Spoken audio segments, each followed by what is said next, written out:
Selamat datang seluruh tamu undangan di seminar BSI DigiNation. Kita minta untuk seluruh para tamu undangan untuk dapat berdiri karena kita akan menyanyikan lagu Indonesia Raya.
Silakan duduk kembali.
Assalamualaikum warahmatullahi wabarakatuh, selamat sore.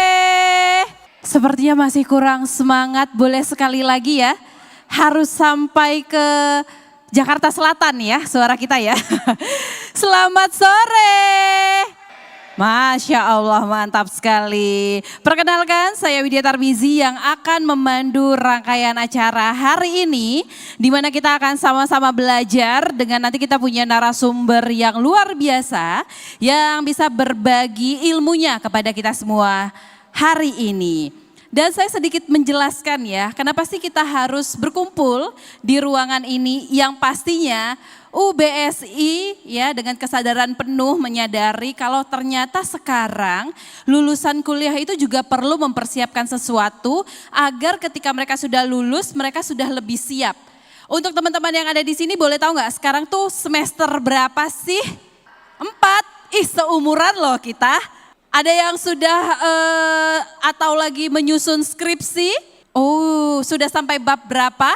Bab akhir. Keren, berarti bentar lagi udah bisa ini ya, lulus ya. Nah, untuk yang udah deket banget nih timeline kelulusannya, kira-kira apa aja sih yang sudah dipersiapkan sehingga nanti ketika keluar ya menjadi lulusan UBSI mau kemana selanjutnya. Maka dari itu ada slogan ya, ini katanya sukses nggak harus nunggu wisuda. Jadi di sini UBSI mau mempersiapkan teman-teman semuanya ya untuk bisa sukses sebelum lulus. Jadi kalau udah lulus makin sukses lagi. Tepuk tangan dulu dong. Nah, rangkaian acara kita hari ini tadi kan udah saya sampaikan kalau UBSI ini punya kesadaran penuh ya. Kalau kita tuh harus mempersiapkan diri karena persaingan juga Masya Allah, dan ternyata cari kerja juga nggak segampang itu.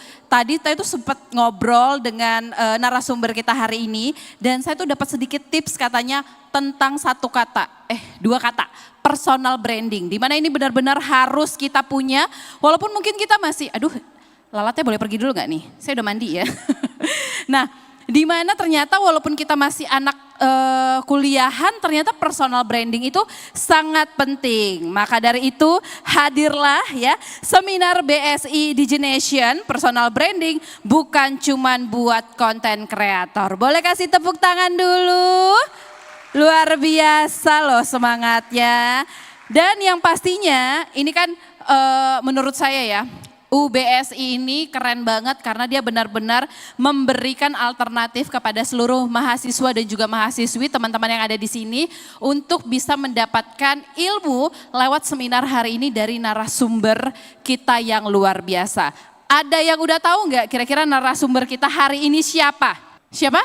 Widya Tarmizi? Bukan, saya MC-nya, saya bukan narasumbernya. Takutnya nanti pada aliran sesat kalau saya ngasih ya. Nah, tanpa berbasa-basi, saya akan memberikan sedikit profil singkat untuk narasumber kita hari ini. Beliau ini sudah 19 tahun di dunia media dan juga branding. Di sini ada yang masih usia 19 tahun? Berarti kamu lahir dia memulai perjalanan karirnya ya. Dan yang pastinya memulai menjadi penyiar radio di beberapa media besar. MC juga ya, senior saya pastinya jauh, dan menjadi founder dan juga CEO Kasih Solusi. Podcast yang sampai hari ini siapa yang gak tahu ya, sangat besar Masya Allah. Dan juga content creator. Untuk bisa tahu profilnya lebih singkat ya, untuk bisa kita kenal lebih dekat, kita akan lihat dulu berikut profil dari narasumber kita hari ini.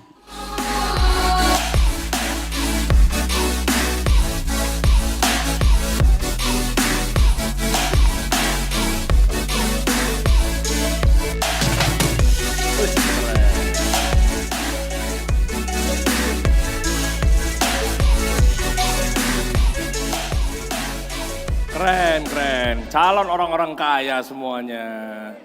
Kuliah. Rp50.000. Siapa paling kencang tadi barusan? Iya benar. Bagus. Siapa nama Presiden Republik Indonesia? Rp50.000. Kok tahu loh, susah loh padahal loh. Kalian semua hadir di sini artinya sama-sama akan berjuang di era ekosistem dan digitalisasi zaman sekarang, betul? Pejuang ekonomi kreatif, betul? Awas ya, ngomong betul kalau nggak tahu nama seseorang yang akan saya tanyakan sekarang ini. Siapa nama Menteri Ekonomi Kreatif Republik Indonesia? Betul. Siapa nama Menteri Ekonomi Kreatif Republik Indonesia? Udah Google, salah awas ya. Siapa? Teguh Rifki Harsya, Rp50.000. Bagus. Siapa nama, ini susah nih. Siapa nama pemilik kampus Bina Sarana Informatika? Lu ngapain kesini? Pak Herman. Herman siapa? Tetangga gue Herman juga. Herman apa? Rp50.000. Keren. Sekarang susah nih, sekarang benar-benar susah. Ini gue serius. Kalau bisa keren. Lihat ya, susah ya. Siapa nama bapak lu? Siapa namanya? Widodo. Betul loh, Rp50.000. Gue tanya, lu tahu gak nama bapaknya dia? Tahu gak nama bapaknya dia? Nggak tahu kan, susah kan, dia tahu loh. Keren, tepuk tangan dong buat beliau. Mantap. Ini acara apa sih? Gue balik aja udah abis ini ya. Bismillah, assalamualaikum warahmatullahi wabarakatuh. Alhamdulillah wassalatu wassalamu ala rasulillah mabad. Ini harus di panggung ya katanya ya. Di panggung ya, boleh lah di panggung lah ya. Biar kelihatan mana orang-orang haters kasih solusi biar kelihatan. Gue udah tahu, media gue kan banyak haters ya kan. Oke, terima kasih. Sekali lagi apresiasi dong buat Obama. Tahu nggak lo iklannya BSI dulu Obama? Nggak tahu kan? Angkatan gue tuh. Jokodin, yang mirip Jokowi mukanya. Tahu nggak? Nggak tahu kan? Gue tuh BSI banget.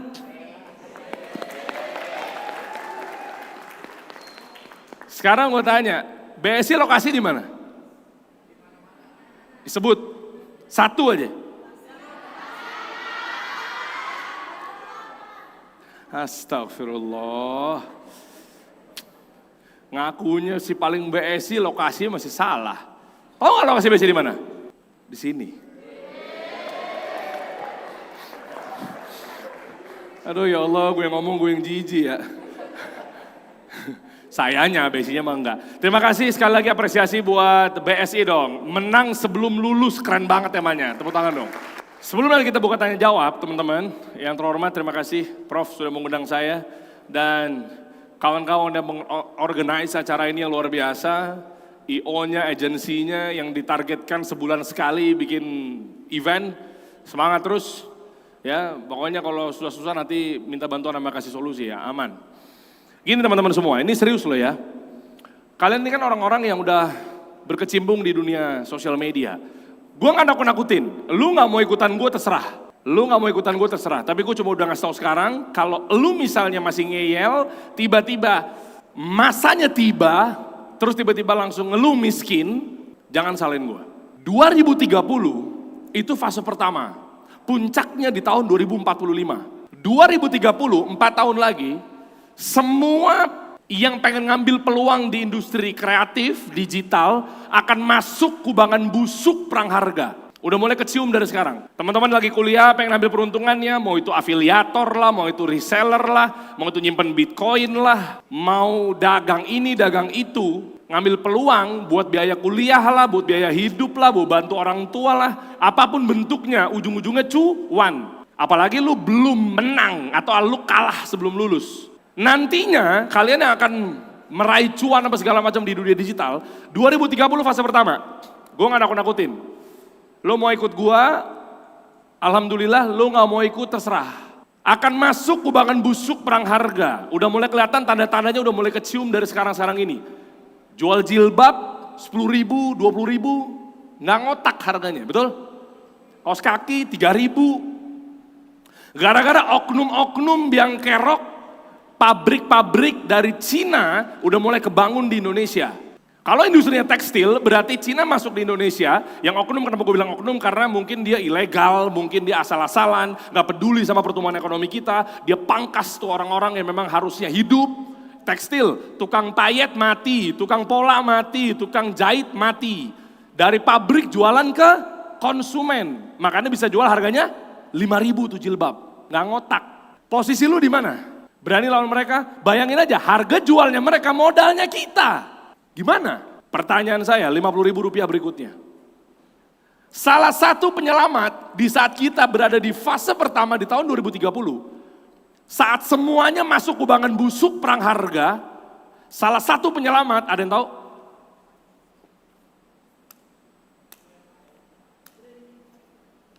Hah? Apa?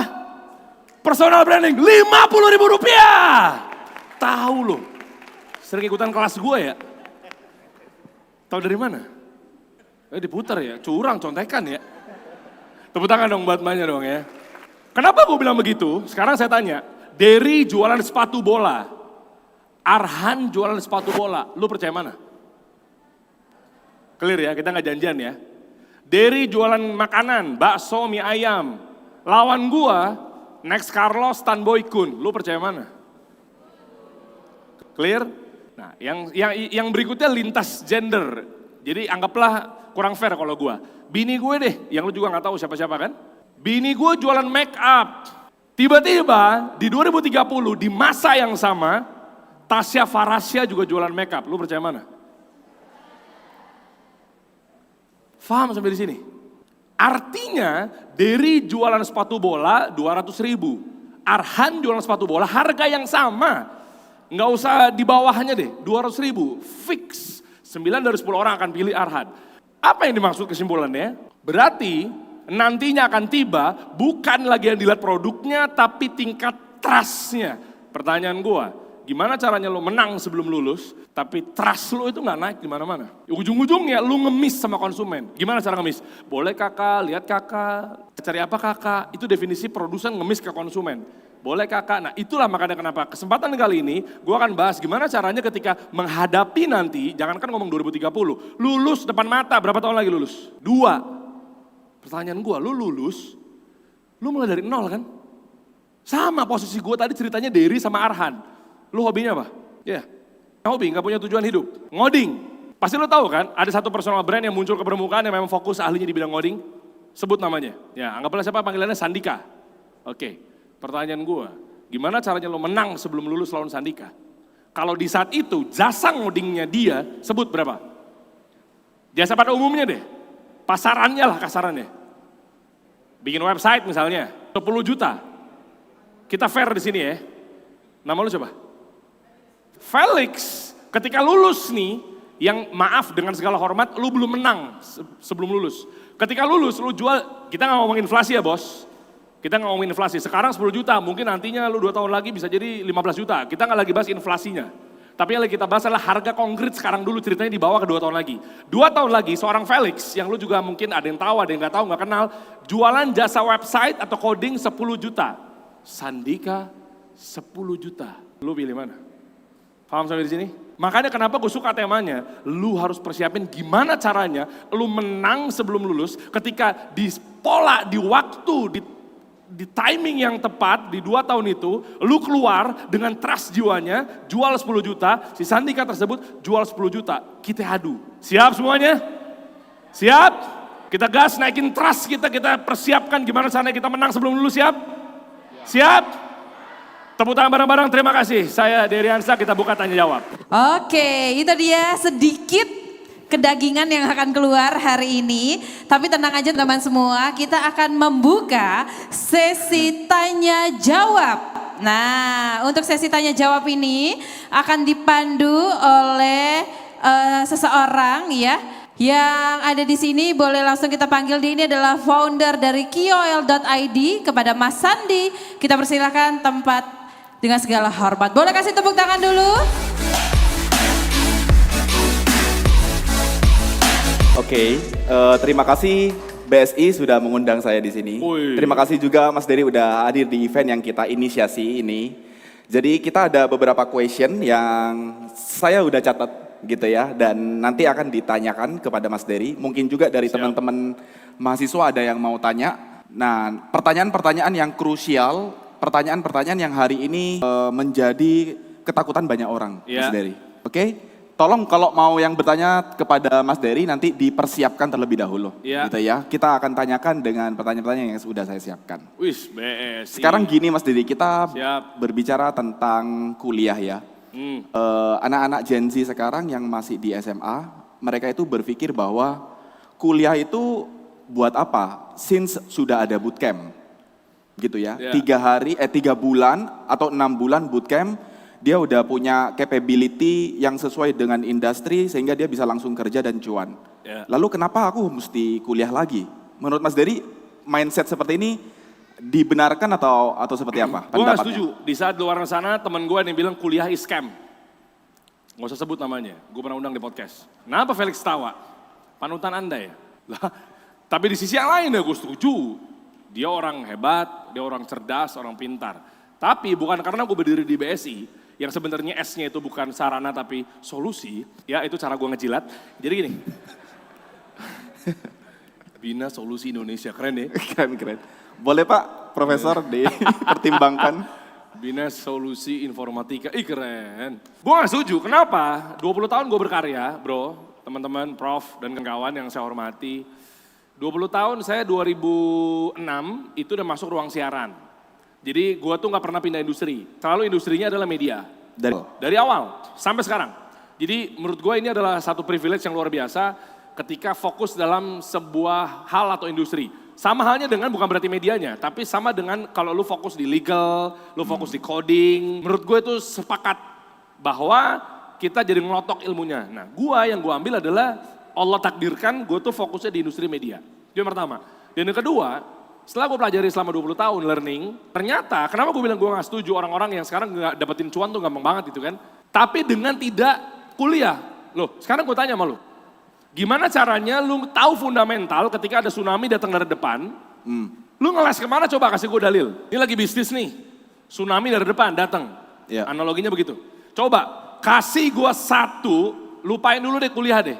Kasih gue satu ilmu lapangan, jawab aja secara konkret, apapun bentuknya alasan lu apalah. Tsunami datang dari depan, tsunami itu berarti kalau di bisnis kan cash flow, kompetitor, bahan baku naik, kebijakan politik, apapun bentuknya.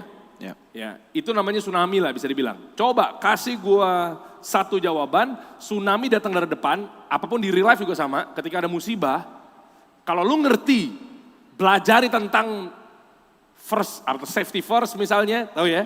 Assembly point, lu tahu kabur kemana, lu tahu edukasi tentang kalau ada gempa, lu berlindungnya kemana, nah itu analoginya. Nah coba kasih gua satu arahan atau dalil, ketika tsunami datang dari depan, lu ngindarnya ke kanan, ke kiri, ke depan gak mungkin, ke belakang juga gak mungkin, karena nyapunya kan gini. Coba, dengan tidak kuliah, gue pastikan 80% jawaban lu fix ngawur. Makanya butuh kuliah. Kuliah itu akademisi, ilmu lapangan, workshop, apa lu bilang tadi? Bootcamp itu praktisi. Oh ya kita akui, akademisi, praktisi. Kita lihat, apakah kalau akademisi berdiri sendiri, bisa menyelesaikan masalah? Mohon maaf dengan segala hormat buat para dosen-dosen yang ada di sini. Belum tentu. Akademisi juga harus kawin sama praktisi. Praktisi sebaliknya, apakah ya dengan ilmu lapangan, lu gagal berkali teknisnya ngerti cara rumus FYP, bagaimana cara bikin konten, bagaimana cara bangun personal brand, terus tiba udah pasti berhasil? Belum tentu. Dijagain fundamentalnya. Nah saran gua ketika lu pengen menang sebelum lulus, dua-duanya kawin. Kayak begini nih, bukan gue lagi ngejilat nih ya. Kayak begini nih, ini bukti konkret bahwa akademisi dikawinkan dengan praktisi. Tepuk tangan buat BSI. Serius, ini. Acara ini bro. Nah makanya harus kayak begitu. Nah makanya kalau gue amati ngeliat teman-teman yang gue gak mau kuliah ada bootcamp. Bro, lu ntar ngerasain sendiri. Gue aja akhirnya memutuskan untuk mau nyambung kuliah lagi ke gelar-gelar yang berikutnya. Itu gara-gara di pertengahan jalan gue buta arah bro. Loh emang gue gak pernah gagal loh, sering gue gagal, bisnis gue bangkrut berkali-kali, pernah. Itu dibutuhin ilmu-ilmu akademisi. Makanya gue ngobrol lagi sama Prof di bidang bisnis manajemen, kalau gue di situ ya. Nanya. Tapi si Prof ini kan kebanyakan si Gen Z ya Mas Dedi, sorry. Si Gen Z ini kan dia pikirnya sangat kritis. Si profesor yang ngajarin bisnis aja, dia nggak berbisnis loh. Bagaimana mungkin orang yang tidak berbisnis ngajarin aku manajemen bisnis misalnya. Kenapa Ronaldo butuh pelatih? Kan pelatih juga nggak main bola. Oh, that makes sense. Tepuk tangan aja. Tepuk tangan. Iyalah. Jadi gue kemarin abis ngundang Prof Gema, The Billionaire Gema itu orang cerdas banget ya. Jadi gue juga baca market dari dia, belajar ekonomi, makro dari dia, apa segala macamnya. Prof Gema, kalau teman-teman belum tahu silakan aja cari Gema The Billionaire.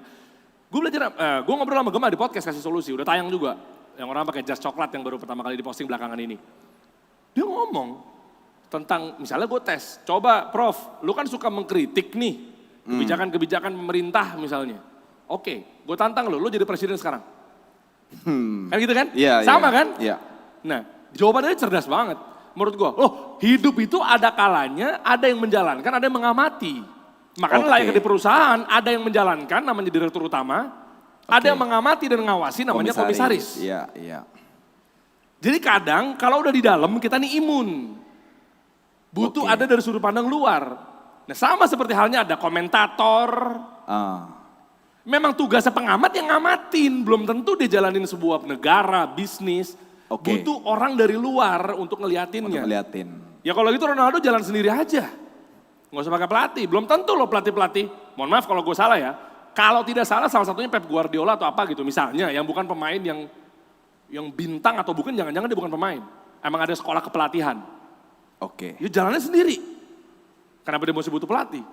Ya. Iya kan? Bedanya sama dong, akademisi, praktisi. Akademisi manajernya atau pelatihnya, praktisi Ronaldonya, Messi-nya dan seterusnya. Nah jadi artinya, gue gak setuju ketika, lah kalau kayak begitu, kenapa harus begini. Ya harus butuh yang ngamatin. Iya. Nggak bisa, nah makanya itulah yang namanya kalau di dunia bisnis, akademisinya. Iya. Loh, gue sendiri setelah gue gagal berkali-kali, bangkrut ratusan juta, bangkrut miliaran, aduh udah kenyang lah begitu-begitu. Akhirnya gue coba belajar tau nggak? Sekarang kalau lu tantang sama gue, misalnya lu tantang gue nih, lu tantang aja, silakan aja cek, bukan merasa paling jago ya, bukan benar-benaran ya. Lu coba aja tes, gue bisa jawab, dan jawaban gue pasti ada dalilnya. Lu mau giring kemana arahnya?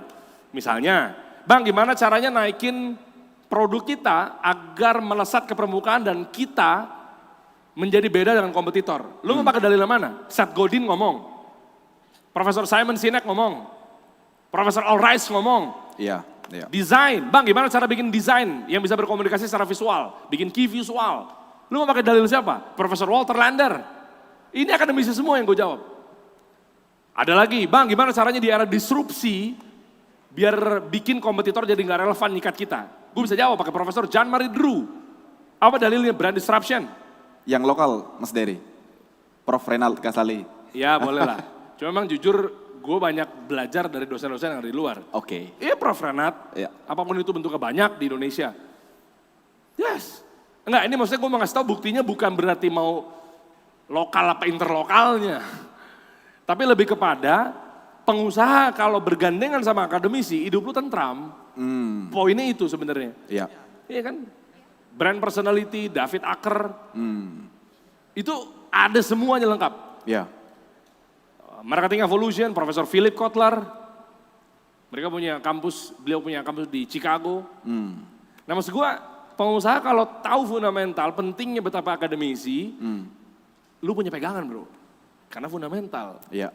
Aduh susah bro, gue aja belajar belajar profit loss, surplus defisit di ilmu cash flow untuk ngejar EBITDA positif aja dari akademisi kok. Iya. Karena memang ada teorinya di sana ya. Memang ada teorinya, Ya. lu ilmu lapangan gue ngitung-ngitung, ilmu lapangan gimana? Uang masuk harus lebih cepat dibanding uang keluar ya. Ilmu lapangan gimana? Uang masuk harus lebih banyak dibanding uang keluar ya, that's it. Iya. Terus secara konteks finance-nya gimana? Iya. Kalau nggak bukan akademisi yang terjun. Iya. Jadi maksud gue, lu mendingan belajar betul-betul gandengan sama para akademisi. Setuju. Apalagi terutama yang ada di sini yang udah memang proven, terpercaya sampai 30 cabang misalnya BSI. Iya. Ya kurang lebih begitulah.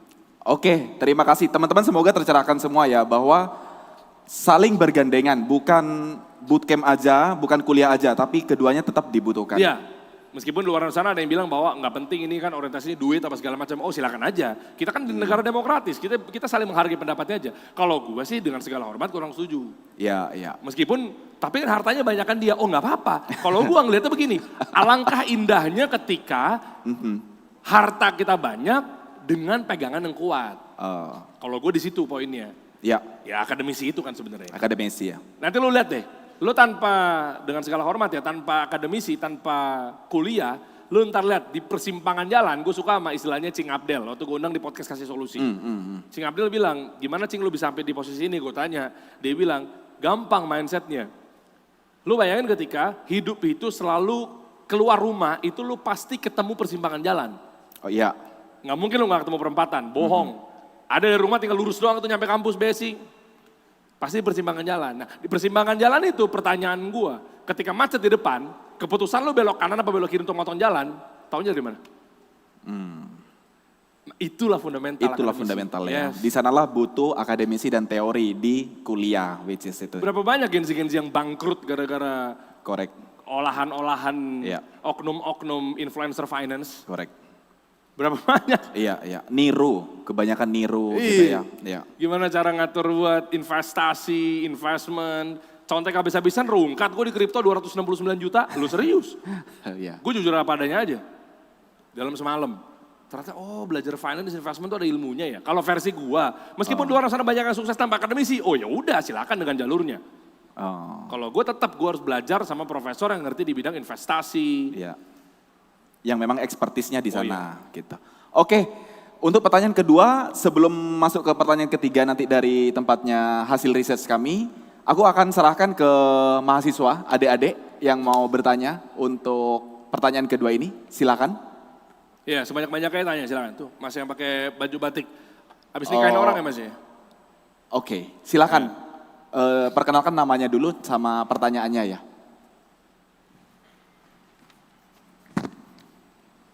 Buat teman-teman yang lain juga, tolong dipersiapkan pertanyaannya nanti ya, jika ada yang ditanyakan ke Mas Dery. Iya, boleh.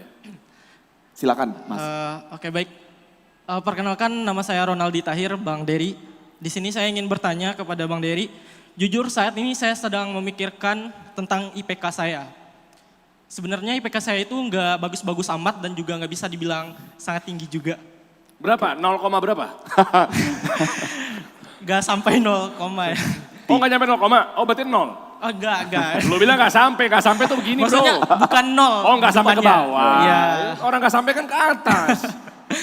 Di sini saya ingin bertanya kepada Bang Daryl, apakah IPK rendah atau dibilang sederhana itu bisa menghambat kesuksesan seseorang?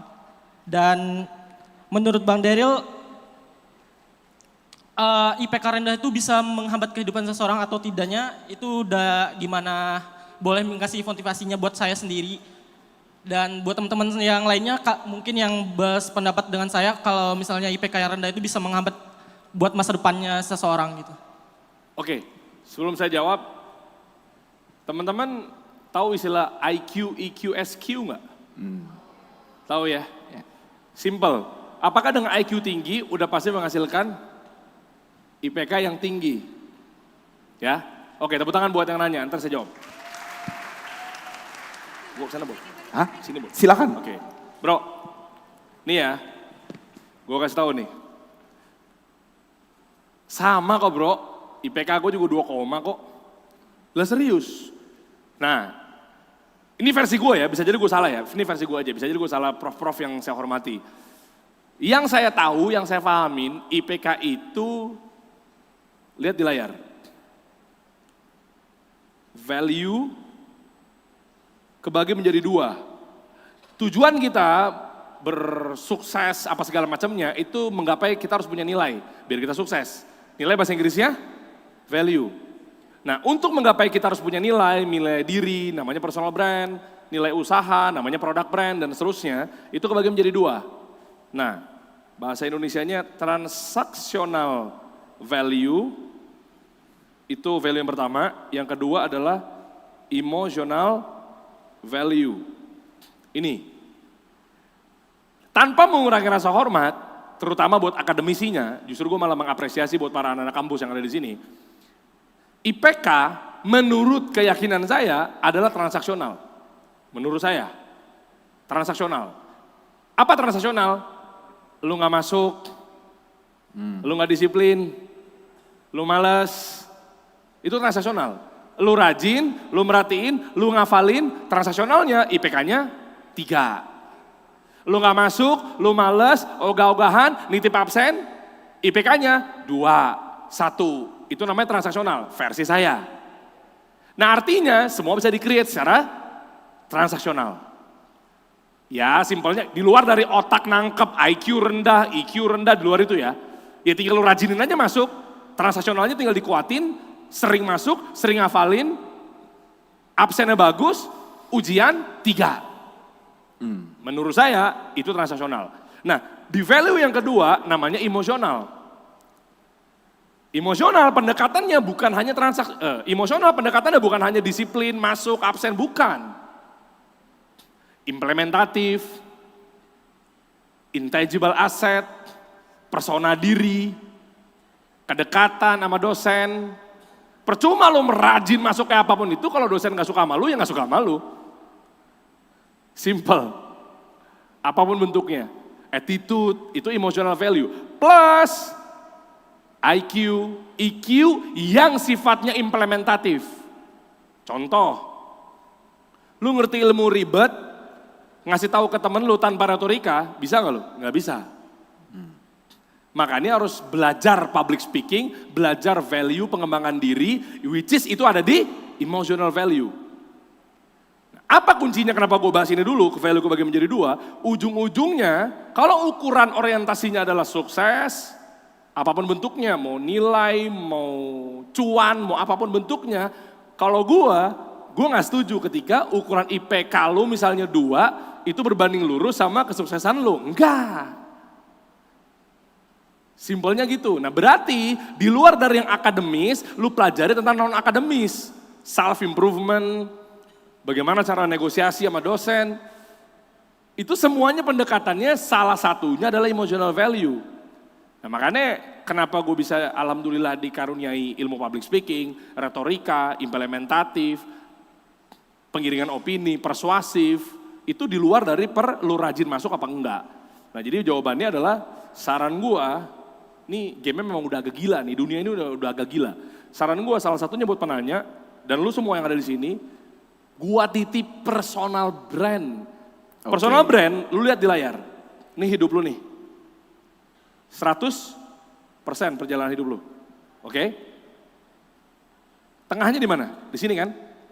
Personal brand itu mengcover 51% tentang perjalanan hidup lu.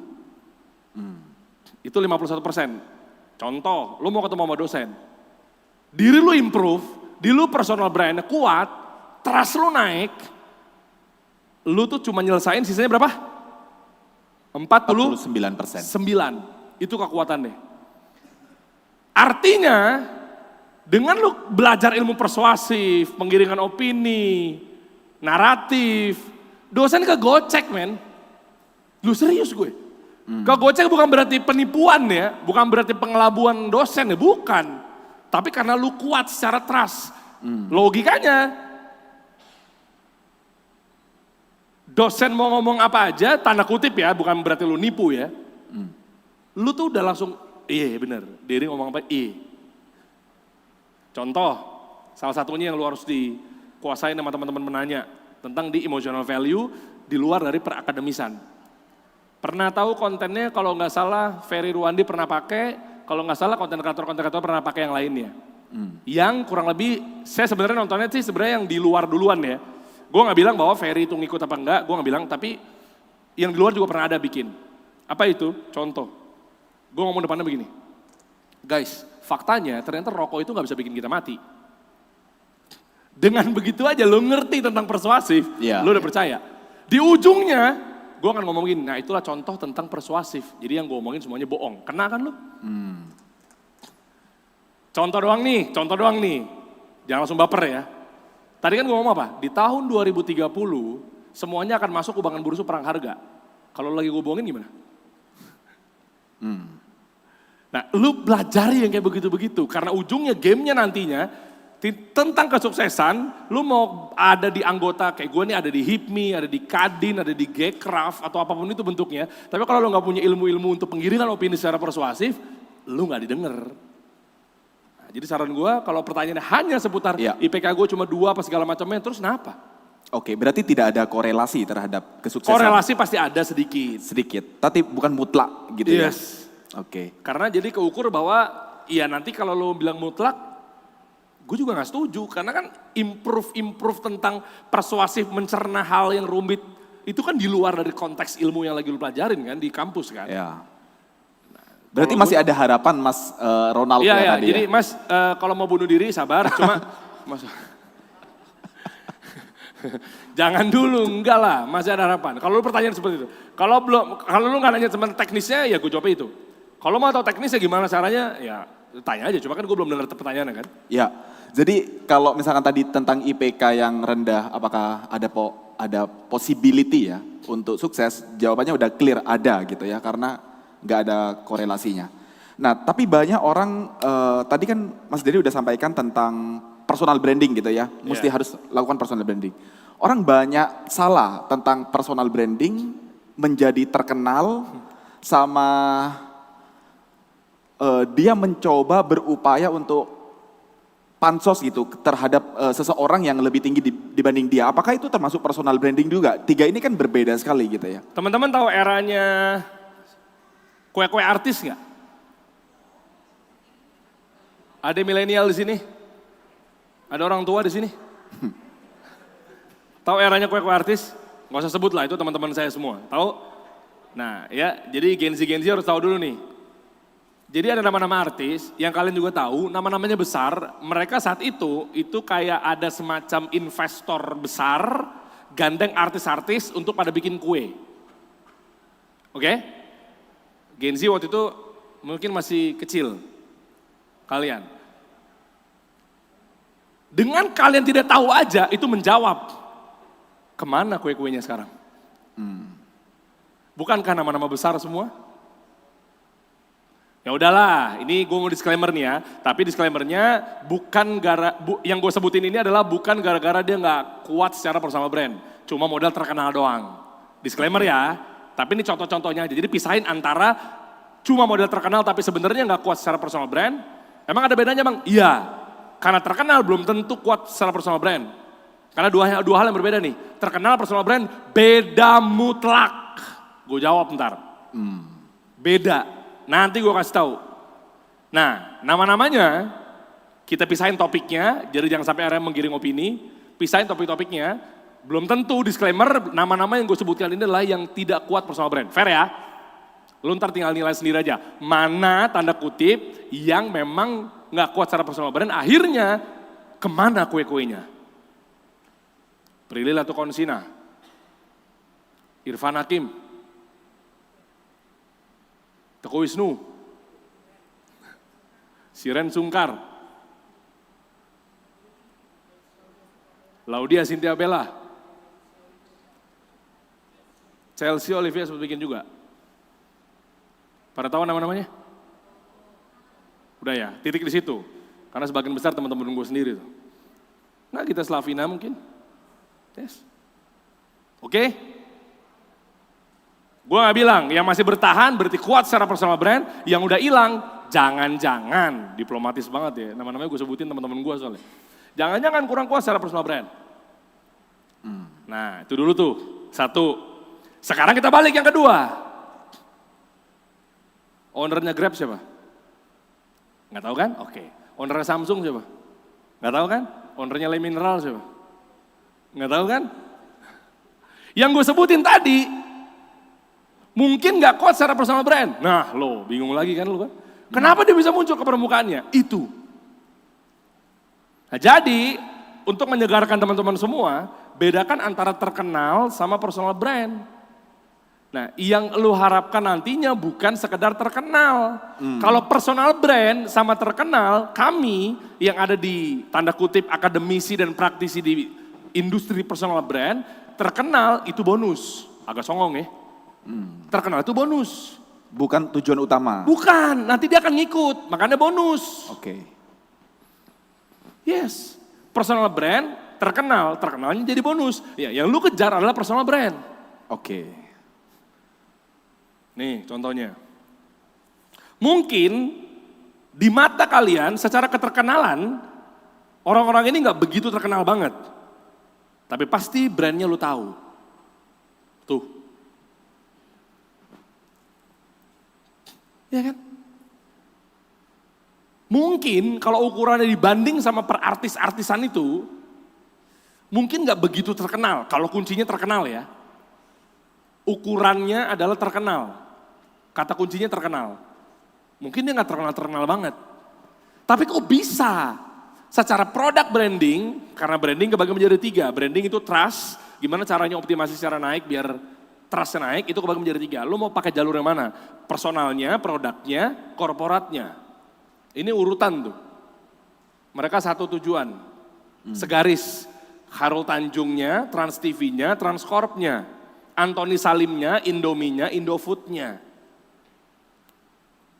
Nah, jadi artinya kenapa mereka masih bertahan sampai sekarang? Karena personal brand. Oke. Nah itu dulu tuh harus dipahamin tuh. Iya. Ya, tapi berapa banyak artis-artis yang sampai sekarang produknya juga bangkrut gitu loh. Iya. Hanya terkenal doang gitu ya. Ya karena bukan itu tujuannya. Oke. Makanya kalau di gua, buat para yang terhormat artis-artis terkenal, harusnya lu belajar personal brand. Nah untuk yang di personal brand, bonusnya terkenal. Emang agak songong nih kesan ini personal brand nih. Gue ulang sekali lagi, artis-artis yang terkenalnya luar biasa, harusnya mereka bangun personal brand. Iya. Tapi yang udah bangun personal brand, bonusnya terkenal. Emang agak songong emang personal brand. Iya, Nah, iya. berarti ada yang tahu nggak nih? Ya gue jawab aja lah. Apa yang dimaksud dengan personal brand? Udah gue banyak kasih clue tuh. Apa yang dimaksud dengan personal brand? Kok artis terkenal aja butuh personal brand, yang udah bangun personal brand, terkenalnya dianggap bonus. Pertanyaannya, apa yang dimaksud dengan personal branding? Ada yang bisa tafsir? Yes. Silakan Ibu. Biasanya depannya kasih clue, agar gitu. Ya, menurut saya personal brand itu adalah kualitas diri. Itu yang pernah saya pelajari, Pak. Oke. Ada lagi? Iya boleh, kita gabungin aja ya. Saya belum bilang benar salah ya, kita gabungin dulu aja. Agar orang lain tahu identitas seseorang. Ada lagi? Udah malah makin kerucut nih. Cakep nih, gue demen nih. Silakan, BSI Mbak. ternyata kooperatif juga ya. Waduh, gue pikir wibu doang kalian. Kalau tidak salah, menurut saya personal branding itu apa yang orang lain lihat kepada kita yang menjadikan kita terkenal untuk mereka gitu. Terima kasih. Ada lagi? Satu lagi deh. Gue belum bilang benar salah ya. Siapa tahu semuanya jadi benar. Kalau digabungin jadi satu. Iya, Mas yang pakai jaket biru, boleh? Jas biru, boleh? Kok nggak ikutan rombongan? Nggak turun ke jalan? Oke lanjut. Ini aja, ya. Reputasi sendiri, reputasi. Boleh lah, tepuk tangan bareng-bareng buat kalian di sini. Itu apresiasi. Boleh lah, untungnya nggak ada yang fatal-fatal banget. Sebenarnya bukan benar salah, tapi lebih kepada kerucutnya. Gue coba kawinin semuanya ya. Personal brand adalah kegiatan. Ngasih tahu ke dunia bahwa kita ini agar dianggap ahli di bidang tertentu. Sehingga, masih koma nih. Sehingga orang tahu siapa kita, plus manfaat apa yang didapat sama kita terhadap orang tersebut. Itu personal brand. Contoh, inget makanan. Kenapa lu inget Next Carlos? Kenapa lu inget Tan Boy Kun, inget make up? Kenapa lu inget Tasya Farasya? Karena alam bawah sadar berkata bahwa kayak thank you ya Tasya Farasya ya. Karena lu ngasih tahu tips and trick gimana caranya bikin shadow bla bla bla di muka gua. Sehingga tujuannya pasangan gua jadi makin cinta sama gua. Ngerti maksudnya? Benang merah keseluruhannya adalah, kalau gue ulang kalimat yang tadi adalah kegiatan kita ngasih tahu ke dunia bahwa kita dianggap ahli di bidang itu. Dan ujungnya kita merasa dapat manfaat lebih atau value tersendiri terhadap orang itu. Itu personal brand. Nah jadi modal terkenal nggak cukup. Gue mau ngasih tahu itu loh dari tadi. Jadi akan ngikut. Terkenal nih, viral. Memenuhi syarat nggak? Kalau memenuhi syarat, top. Berarti dia ngerti cara bangun personal brand. Tapi terkenal dong viral, tapi kalau nggak memenuhi syarat, terkenal, jebret. Gue nggak dapat manfaat apa-apa. Tuh. Nggak ada ngaruh sama kehidupan gue. Tuh. Gue mau nanya tentang keahlian gue, nantinya biar dibantu sama dia. Lah dia ini juga siapa? Tuh. Tapi harus expert di sana Mas Dery. Salah satunya. Harus. Iya, ada caranya, ada 6 pilar. Oke. Udah ada yang mau nanya nggak? Kalau ada yang gue bocorin di sini. Silakan teman-teman, curious nggak? Iya. Ya, Tuh, curious lebih semua tuh, Mas Dery. Hah? Silakan. Silakan Pak. Kalau ada yang mau nanya, gue bocorin sekalian di sini. Assalamualaikum warahmatullahi wabarakatuh. Waalaikumsalam warahmatullahi wabarakatuh. Izin nanya Bang Siap. Dery, kaitan dengan personal branding. Yang saya tahu kalau Bang Dery yang saya sering lihat di TikTok itu kan seorang host podcast gitu ya. Siap. Dan saya menganggap bahwa personal branding dari Bang Dery itu sebagai host atau seorang podcaster. Ternyata di latar belakang sebelumnya adalah orang yang kerja di media. Pertanyaan saya, mudah mana membangun personal branding? Melalui hobi atau melalui pekerjaan? Oke. Terima kasih. Tepuk tangan bareng-bareng dong. Saya jawab, pasti akan bete kedengerannya bagi orang yang gak sepakat. Saya salah satu orang di dunia ini, salah satunya penganut gak percaya sama passion. Langsung mulai, gimana bisa kita sukses tanpa passion? Kan bukan passion gue, asik. Fahamin dulu ya. Oke ya. Nah, kan bukan passion gue, ada bantahannya Pak. Semua itu bisa di-create. Panjang, ini sampai subuh nih kita kalau bisa ngobrol. Gue gak mau lama-lama di situ. Nah, jadi kalau dikaitin mau itu pekerjaan, mau itu apapun, di layar teman-teman bisa lihat. Passion atau tidak passion, betul memang harus diakui ketika ada passion yang melekat. Mau lewat mana? Hobi, ini gue gabungin malah nih Pak. Hobinya atau pekerjaannya. Nah berarti belum tentu dia suka hobinya itu karena tuntutan pekerjaan. Kalau dari sudut pandang pekerjaan. Sudut pandang hobi, dia suka ngejalaninnya. Cuma gue gak pengen bekerja di bidang itu. Tuh. Jadi ini aja udah gak matching. Makanya gue berani memutuskan bahwa passion itu bisa di-create. Itu dulu tuh. Nah create-nya asal tahu ilmunya. Boleh dimunculin?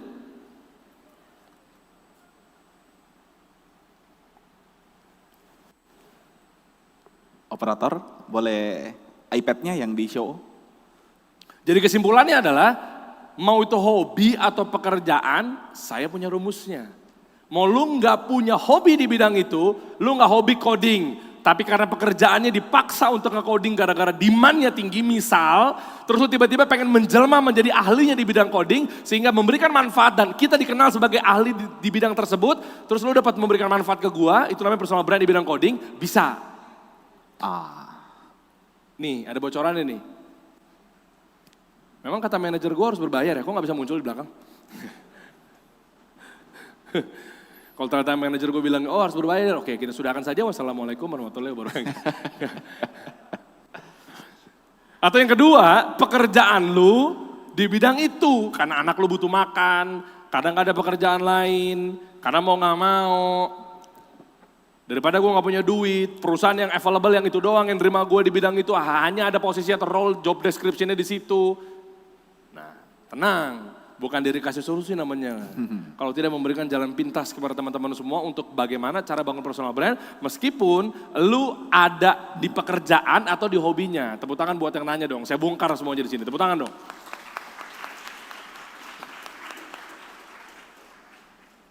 Mana? Nah ini wajah-wajah orang hilang yang saya maksud. Oh enggak. Mana nih? Munculin dong. Nah, jadi mulai detik ini, gara-gara ini, saya nggak tahu ini ada di kampus apa enggak ya. Memang sejujurnya saya dapat dari penggabungan antara akademisi dan praktisi. Lu mau pekerjaan lo apapun, lu mau hobi lo apapun, jalan pintas ini udah ngasih tahu lu akan menang sebelum lulus. Jago banget gue bridging ya. 20 tahun penyiar radio. Tiba-tiba sono aja hashtagnya ya kan. Nggak rugi lah BSI ngeluarin bayar gue mahal loh. Nih, buat emas yang bertanya. Nggak peduli mau pekerjaannya apa. Sekarang saya tantang, saya tanya balik, saya bantuin. Tenang, gak usah khawatir. Ini berlaku ke semuanya. Masnya ceritanya mau bangun personal brand. Terserah lah, gak usah malu.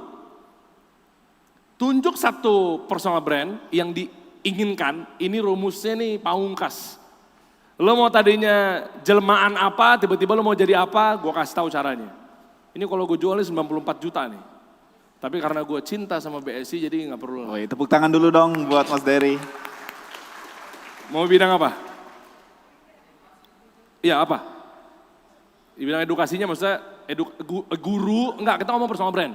Guru kah, dosen kah, kan edukasi semua tuh. Guru. Guru di bidang? Di bidang. Maksudnya pelajarannya Pak, ngajar guru pelajaran. Saya kasih tahu nih. Di luaran sana guys, muncullah satu syubhat, syubhat, bahasa gue, iyalah jenggotan harus bahasa syubhat dong. Di luaran sana, peperangannya terjadi luar biasa mas. Makanya kita harus ngerucut, biar gampang diingat secara personal brand. Para pakar menyebutnya, apa ngerucut, fokus dalam satu tujuan, namanya niche. N-I-C-H-E, niche. Kenapa harus begitu? Karena biar kita, bonusnya tadi, terkenal, dianggap ahli di bidang apa. Muncul ke permukaan, namanya Sekarang di ruangan ini satu tempat edukasi namanya BSI. Gue tanya sama lu, pasti ada di kepala kalian siswa tercantik. Felix pasti ada dong. Nah, oke? Udah, nggak usah disamperin orangnya. Di ruangan ini pasti ada dong. Oke. Pasti ada tercantik. Di ruangan ini, di kepala kalian masing-masing, pasti ada mahasiswa atau mahasiswi. Tadi tercantik berarti terganteng. Di kepala kamu ada dong, ukti. Di ruangan ini, lihat clue-nya, rumus ter. Ini personal branding gue kasih tau dari dasar nih, sebelum kesini. Di ruangan ini, pasti di kepala kalian ada dosen terkiller. Nggak usah disebut namanya. Tapi tunjuk orangnya, enggak. Ada dong? Oke. Di ruangan ini kita percepat. Pasti ada yang orang termalas, tercantik, terganteng, terjelek. Pertanyaan gua, tadi berapa orang? 1. Kenapa? Karena jeleknya konsisten. Lah, gua kasih tahu nih. Karena cantiknya konsisten, karena killernya konsisten. Nggak mungkin tuh dosen, Senin killer, Selasa kamu udah makan. Rabu killer lagi, keluar kamu. Brengsek kamu. Kamis, dinobatkan sebagai guru terkiller, bohong. Karena cantiknya konsisten, karena gantengnya konsisten, nggak mungkin tuh ganteng tuh laki, Senin ganteng, Selasa jelek, Rabu busuk, Kamis ganteng lagi, Jumat ganteng banget. Besoknya di kepala lo, kayaknya orang itu terganteng nih, bohong. Karena gantengnya konsisten, karena cantiknya konsisten, karena killernya konsisten, karena begonya konsisten. Ngerti maksudnya? Personal brand dasarnya harus konsisten. Yes. Itulah kenapa tadi saya nanya sama beliau, mau guru apa? Nggak bisa mas, saya mau guru PPKN, saya mau guru informatika, saya mau guru matematika, saya mau guru bisnis, nggak bisa. Sama aja dong, Senin gue mau ganteng, Selasa gue mau jelek, nggak bisa. Gimana caranya Anda dinobatkan sebagai guru matematika kalau Anda Rabunya bahas biologi? Itulah personal brand, makanya harus niche, kerucut. Nah makanya saya tantang sama Anda mau guru apa? Loh memang itu ilmunya, baru kita masuk ke sini dalilnya. Baru ntar saya tanya lagi, apakah itu pekerjaan Anda apa hobi Anda? Hobi, tetap gue jawab pakai ini, pekerjaan tetap gue jawab pakai ini, karena gak ngaruh lu mau hobi apa pekerjaan. Karena saya kan orang yang sampai hari kiamat gak percaya sama namanya passion. Tuh, gue ngomong begitu tuh, direkam kan? Ini tayang di Facebooker ya? Oke. Dery kasih solusi sampai hari kiamat, insya Allah per detik ini tidak pernah percaya sama namanya passion. Silakan publikasiin, tayangin di TVRI. Saya bisa bantah pakai ini soalnya, karena memang ini ada rumusnya. Nggak peduli mau passion lo apa, hobi lo apa, pekerjaan lo apa, rumus ini yang gue kasih dengan cuma-cuma yang harusnya lo bayar 1 miliar, udah naik tuh, inflasi ya, sorry. Sorry. Guru apa? Guru akuntansi. Yes, kerucut, bagus. Mau gue tajamin lagi nggak? Ini emang lebih agak ekstrim nih. Akuntansi kan ada banyak kan? Kalau nggak ketemu, mentok di akuntansi nggak apa-apa. Tapi ada mentoknya nggak? Saya nggak paham dia apa mentoknya. Khusus di apa? Kalau nggak ada, ya udah situ aja. Udah nyerah, ya udah akuntansi. Sama-sama kita aminkan semoga beliau menjadi guru akuntansi dengan personal brand yang kuat. Tepuk tangan buat beliau. Nih. Di ujung kiri atas ada namanya ranking. Oke? Berarti ranking lebih tinggi ranking 1 atau ranking 6? 1. Kenapa ada tanda panah? Semakin bawah, semakin sulit bangun personal brand. Tanda kutip sulit itu bukan berarti busuk ya. Emang agak effort aja. Semakin atas, semakin gampang. Sulit sama gampang, ingat dasarnya personal brand? Masa lupa? Kegiatan ngasih tahu ke dunia bahwa kita ahli di bidang tersebut. Sehingga ujung-ujungnya, orang yang ngelihat kita dapat manfaat. Karena kita ini siapa? Oke, masuk. Paling bawah, lo mau pakai silahkan. Tapi kalau agak effort, kalau agak transaksional, ingat transaksional lebih rendah dibanding emosional? Belajar dari di awal ya. Oke, transaksional berarti hitung-hitungan. Kalau dia nggak kayak gini lagi, lu akan ditinggalin. Itu namanya transaksional. Tapi kalau lu mau kayak gininya, tanda kutip agak-agak slow-slow apa segala macamnya, atau kurang konsisten, masih dimaafkan. Ngerti? Cara mainnya kita mulai. Yang paling bawah promotion. Kalau masnya mau bangun personal brand, pakai jalur yang paling bawah, meskipun agak jauh rankingnya, tanpa mengurangi rasa hormat. Negara ini demokratis, bukan berarti dia buruk.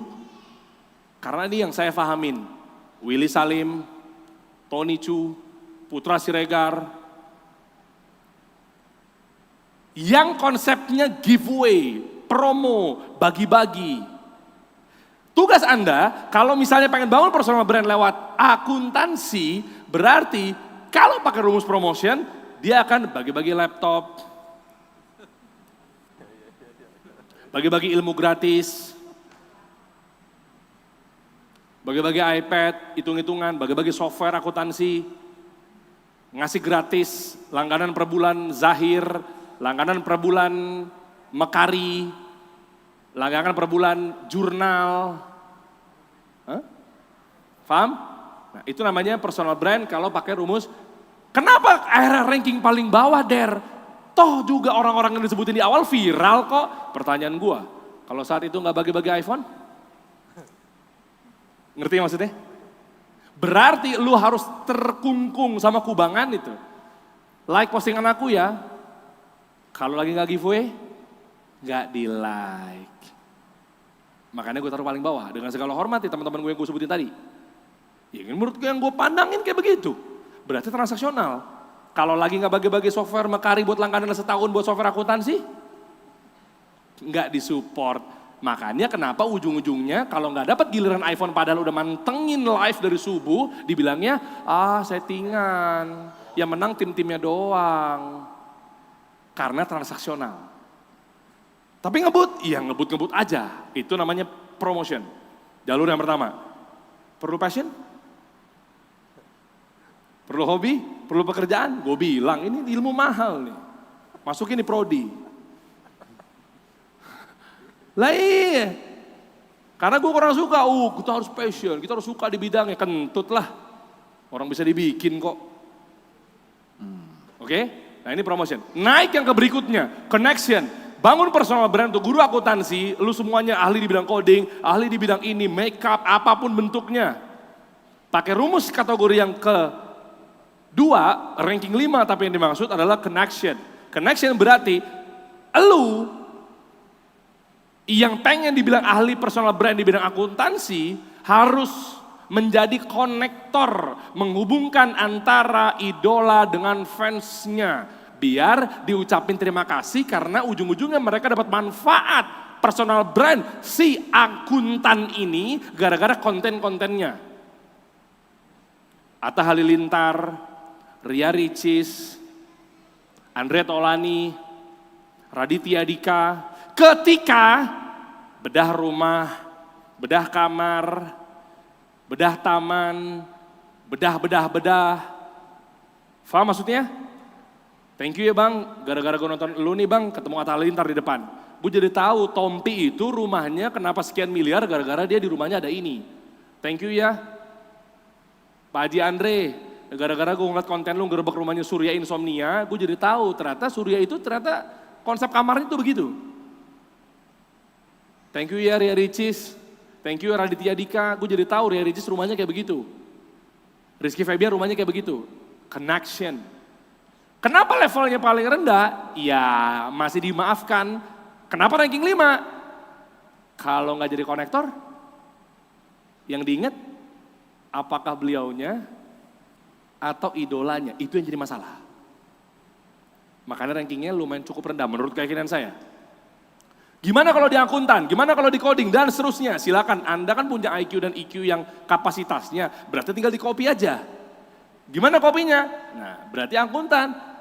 Datengin rumah-rumah akuntan profesor ini, datengin rumah-rumah akuntan, khusus akuntan tapi. Biar Anda dikenal sebagai ahlinya di bidang akuntan. Tanyain, pakai software apa sih? Oh ternyata Prof A pakainya Mekari. Pakai software apa sih? Grebek laptopnya, ngonten. Harus fokus, terpaling akuntansi, ngonten. Ini kan banyak nih anak-anak akuntansi misal. Grebekin aja laptopnya, tanyain lu pakai apa, cara ngitungnya gimana. Biar seimbang gimana, pakai apa. Oh dia pakai laptop ini, softwarenya ini. Lu pakai apa? Oh dia pakai laptop ini, softwarenya ini. Guys, lihat perubahannya ntar, tulis di bio. Bantu para akuntan di Indonesia untuk bisa menghitung bla bla bla bla bla bla bla bla. Tulis di bio. Bangun personal brandnya. Connection. Butuh passion? Butuh pekerjaan? Create. Nah, udah tahu kan rumusnya makin tajam kan? Next, conversation. Konten-konten yang mengundang percakapan. Sehingga kita dianggap ahli di bidang itu gara-gara sering membuat konten-konten tanya jawab. Kakaknya cantik banget, spill skincare-nya dong. Ingat kontennya? Yes. Atau konten-konten alay, yang saya sampai sekarang masih nggak tahu manfaatnya di mana. Di Sudirman, ada orang yang nanya, udah pacaran berapa lama? 2 hari.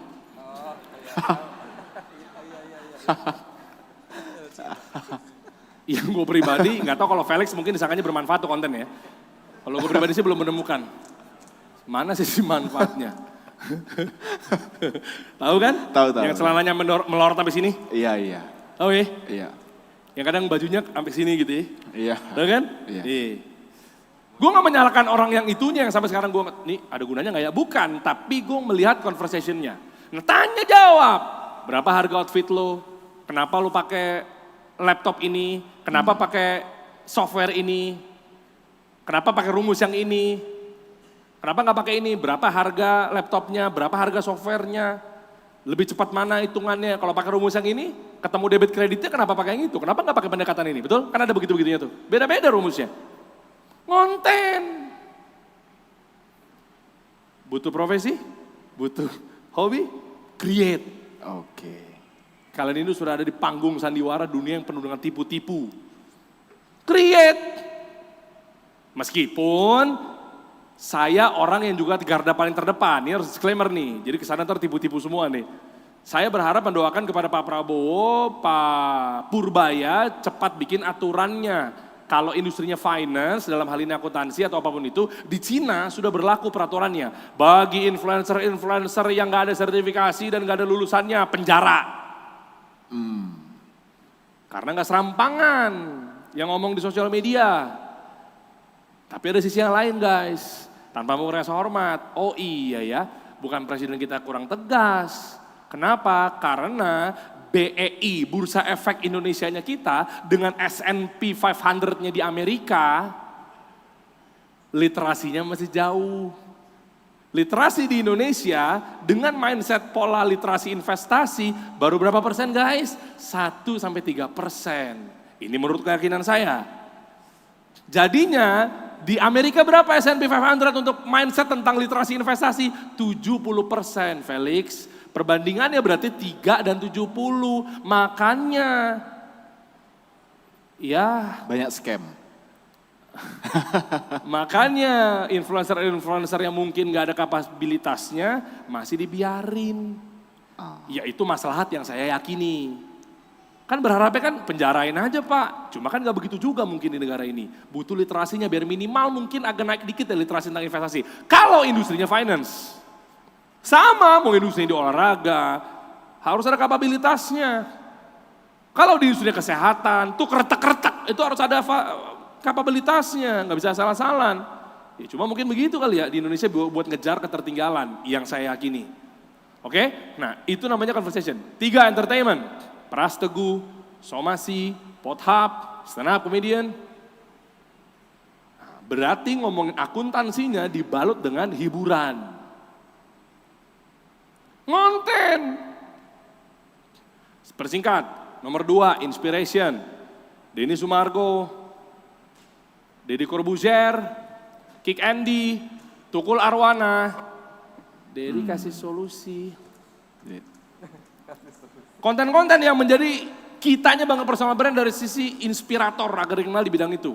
Yang menginspirasi. Biasanya Konten-kontennya nggak jauh-jauh dari story atau kisah.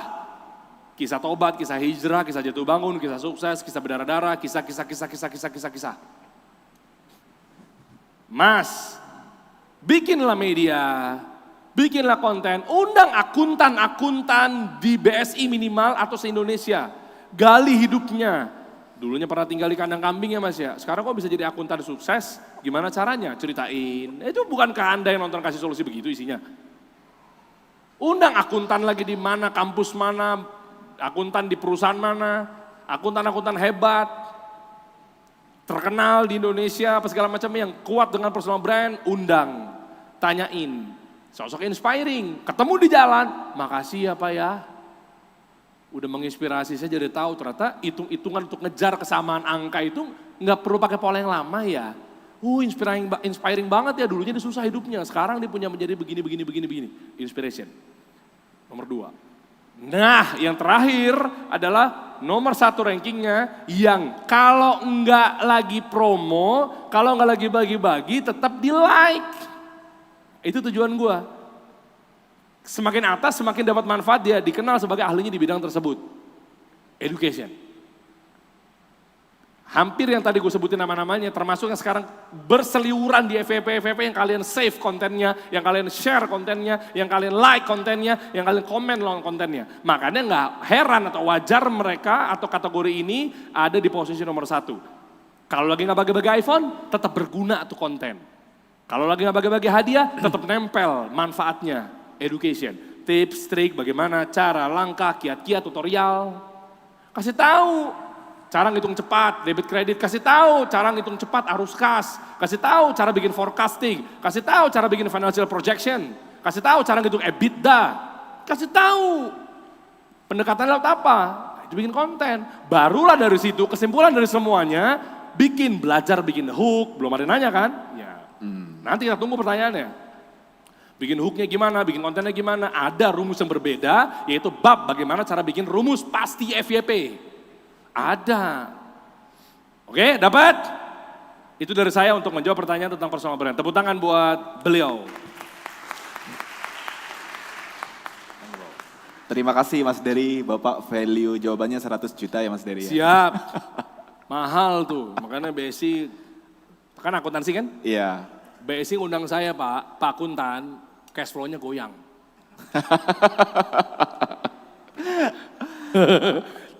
Oke. Mahal banget kali ya kesana ya. Lanjut dengan pertanyaan dari research dulu. Terserah, Mas Dery, bebas. nanti setelahnya dari mbaknya ya.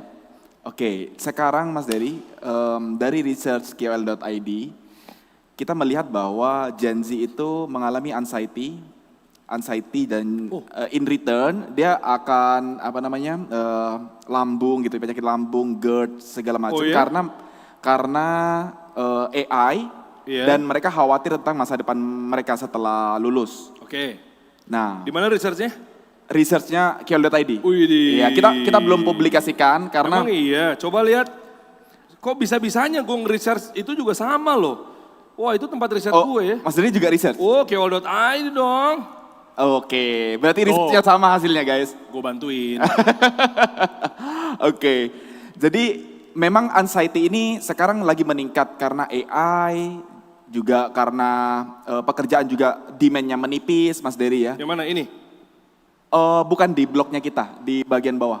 Bawah? Ya, nih di bawah-bawah ini hasil research kita. Boleh, maaf. Keren banget KOL.id. Bayar lu, tawa-tawa doang lu. Terima kasih. Nggak, bercanda. Di sini. Enak, kalau ngundang gue tuh gue banyak membantu orang. Ya, besok undang lagi lah, yuk. Mana yang mana? Ada di sini ya, ya udah lah. Ya, itu. Ini mempersingkat waktu, pokoknya ada di sini ya. Lanjut, terus? Oke, nah menurut Mas Dery seperti apa nih Gen Z sekarang untuk menghadapi si AI ini? Apakah mereka perlu khawatir tentang masa depan mereka? Ketika mereka udah tahu personal branding, ada nggak sih guaranteed atau studi kasus deh? Mas Dery ngajarin murid-muridnya yang udah pernah diajarin tentang personal branding itu benar-benar ngubah hidup dia setelah dia belajar personal branding. Datanya menyebutkan itu? Oh enggak, ini research kita. Oke. Menurut Mas Dery, pandangan Mas Dery setelah anak-anak ini Gen Z ini belajar personal branding, Oh iya. apakah ada semacam study case berubah hidupnya mereka. Ini setelah gue itu. kasih tahu pendekatannya di luar dari yang kita duga-duga ya. Kalau langsung ke jawabannya straight to the point itu udah gampang. Ya kan? Oh jawabannya begitu, mutlaka begitu. Tapi gue mau coba jawab yang pertama, itu alur dari pendekatan yang berbeda. Apa itu? Dengan personal brand, hidup lu lebih ketata dan lu lebih behave. Behave apa ya? Lebih jaga diri, lebih mawas diri. Contoh, lu nih misalnya nih, ukti yang pakai baju pink. DM gua, masuk ke request. Bang, salam kenal. Boleh nggak gue memantaskan diri sama lo? Gua mau balas mikir 1143 kali. Loh iya dong, kenapa? Karena behave. Behave-nya apa? Ntar gue kasih tahu. Di jalan, depan BSI, tempat pijet nih. Gue mau melipir, mikir. Itu personal brand, dari pendekatan yang berbeda. Berarti hidup lu lebih ketata. Mau ngobrol sama dosen, mau aneh-aneh, mikir. Apa maksudnya? Takut di screenshot chatnya, gara-gara gue main asal bales. Mampir tempat spa aja, gue pernah waktu itu mampir ke minimarket, sebelahnya itu ada massage. Gue kadang nyuruh driver gue, karena kalau di ruko-ruko gitu kan di minimarket nih, ruko-rukonya nempel-nempel bro, sebelah tempat massage bro. Terkenal lagi, ternama. Terus gue gak dapat parkir di depan minimarketnya. Driver gue harus di sini. Gue effort. Om, nanti abis aku keluar, geser dikit ke sini ya. Dia gak ngerti, kenapa emang di sini gak apa-apa? Udah ntar gue jelasin lah. Segitunya guys. Kalau ada orang tahu mobil gue, ngapain dia dipijet? Gila kan?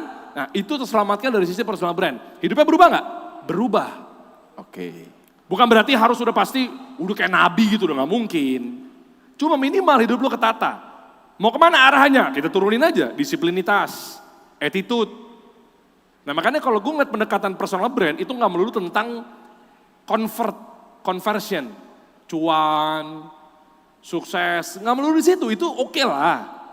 Tapi lebih kepada ada pendekatan yang lain ya, kalau pertanyaan adalah hidup Gen Z itu lebih benar, kalau gue paksa deh bangun personal brand, lu lihat nanti efeknya. Bikin konten jadi tiap hari, bukan kayak itu disiplin. Tidur jadi lebih rapi, itu efeknya kemana-mana. Kalau efek tentang cuan, berkualitas, dari tadi udah kita ngomongin, itu biasa, ya oke lah. Tapi lihat pendekatan-pendekatan yang lainnya. Tidur jadi lebih ekstra, besok gue ketemu orang, oh syuting, oh sama Raffi, waduh kalau gue oleng nih gimana nih? Nggak bisa ngimbangin sama Raffi. Gue tidur jam 9 mau gak mau. Lu gak punya personal brand, asal hidup lo, yakin gue. Felix jam 2 dia baru tidur. Lu bener. Karena nggak ada sesuatu yang dia harus jaga. Urgensinya Urgensinya ya, dari. Jago nih yang punya KOL.id nih, pantesan dia punya platform. Oke, Ya terima bener kasih. bro, Ya, nggak ada sesuatu urgensi dengan seperti itu. ya. Iya kan? Ya, itu memang udah konsekuensinya. Nah makanya saran gue, personal brand kalau lihat dari sisi yang lain yang ngubah hidup lo, yes. Oke. Dari sisi yang berbeda pendekatannya, biar lebih diperkaya aja. Jadi jawabannya jangan ngubah hidup lo, sukses, uang mulu kan belum tentu uang. Iya. Banyak hal-hal positif lain ketika lo bangun personal brand. Oke, terima kasih Mas Dery atas Yoi. jawabannya. Mungkin yang terakhir dari adik-adik mahasiswa, silakan Mbak. Terakhir, katanya sampai maghrib. Boleh, kalau mau. Gua kasih bonus lah buat BSI sampai maghrib, terusin aja. Silakan.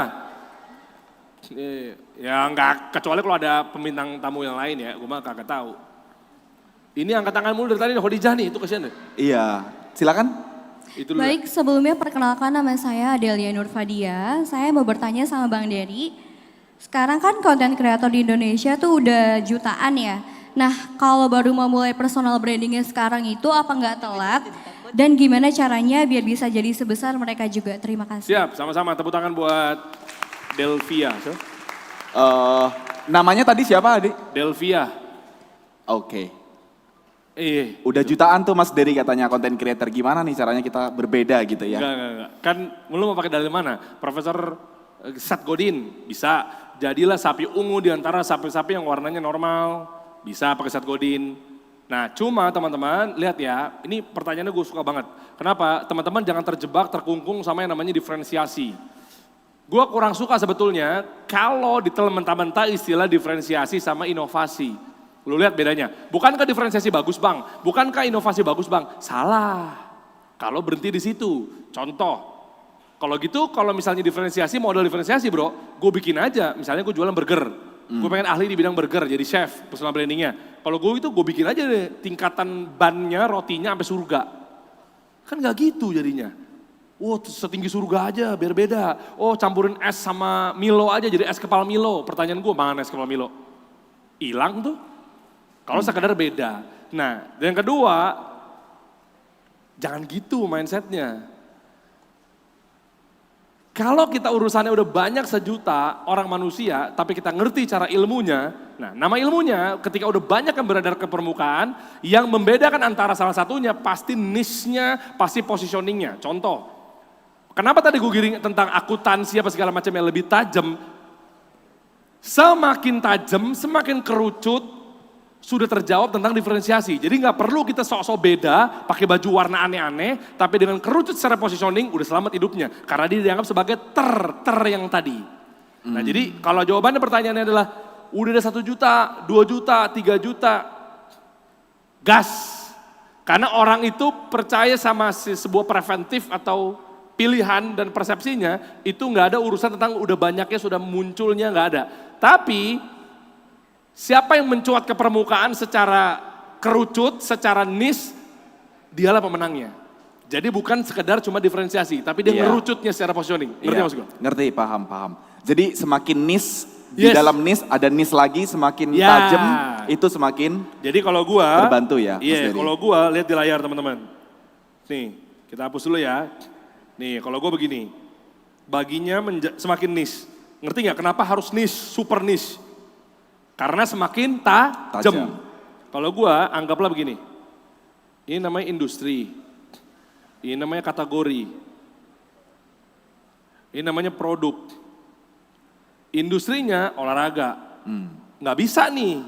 Nah, yang di luar sana udah jutaan, belum tentu dia paham ini. Makanya lu ambil, ini nggak bisa. Jadi semakin kerucut, semakin tajam. Ini level pertama. Kategorinya apa olahraga? Kan banyak-banyak.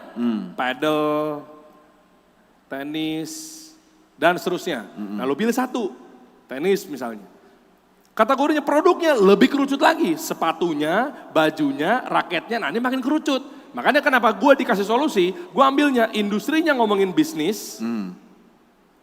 Kategorinya pilih UMKM, UKM, konglomerat bisnis. Nah, gue pilih UMKM.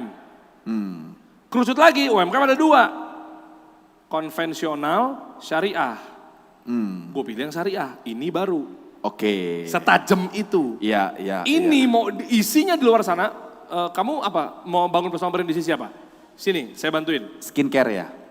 Oh, kok tahu? bener. Ngelihat dari penampilannya aja. Asik, aja. Nggak bisa ngeliatnya mending-mending ya. Skincare ya berarti ya? Oke, skincare Mas Dery. Siapa ya?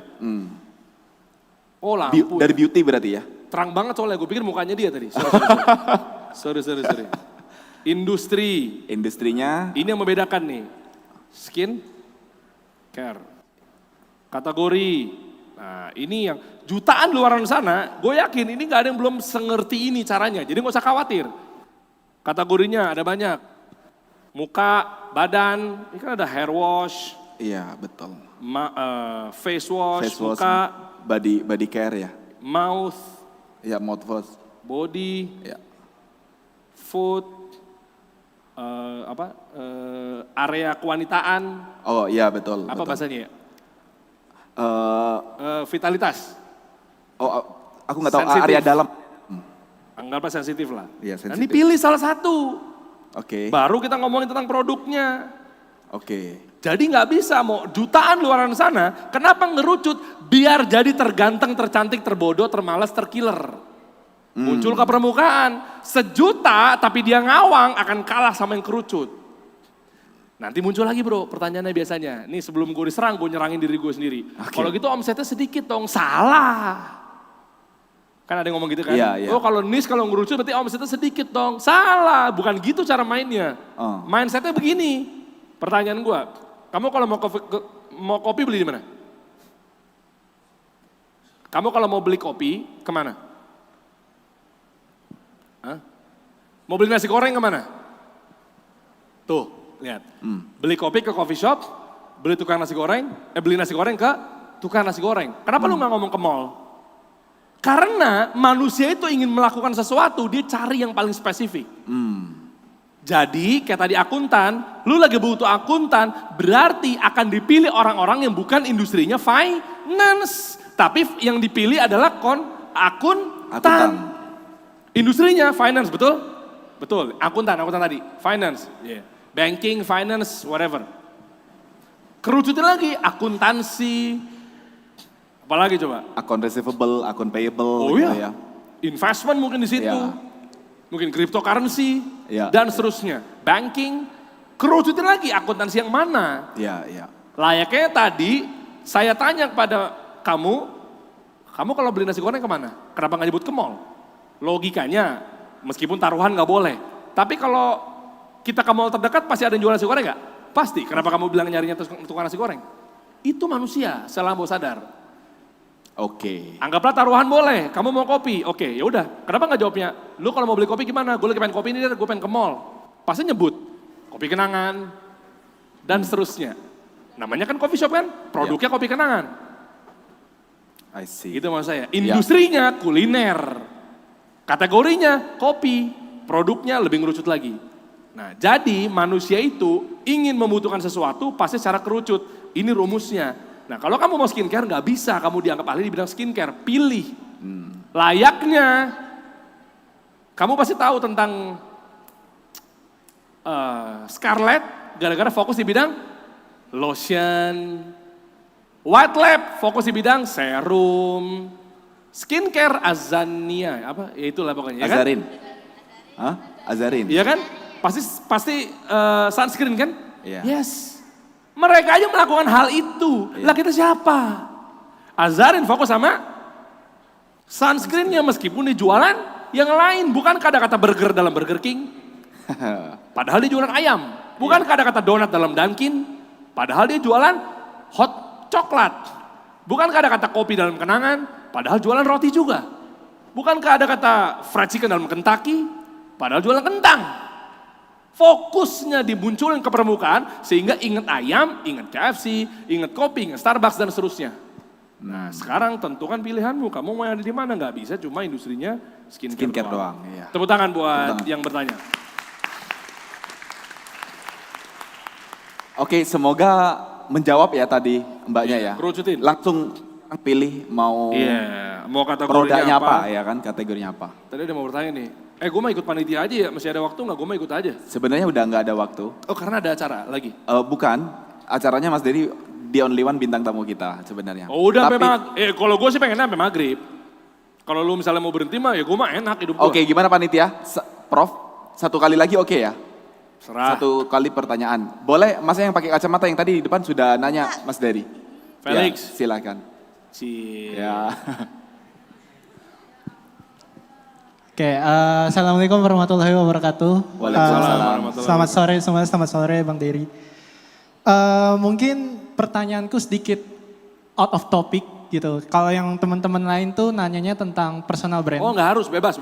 Oke, aku lebih fokus nanya ke bisnisnya mungkin. Iya boleh. Mungkin sedikit cerita saja. Aku emang sekarang udah sedang bekerja juga di bidang IT. Itu sama 1 sampai 2 tahun.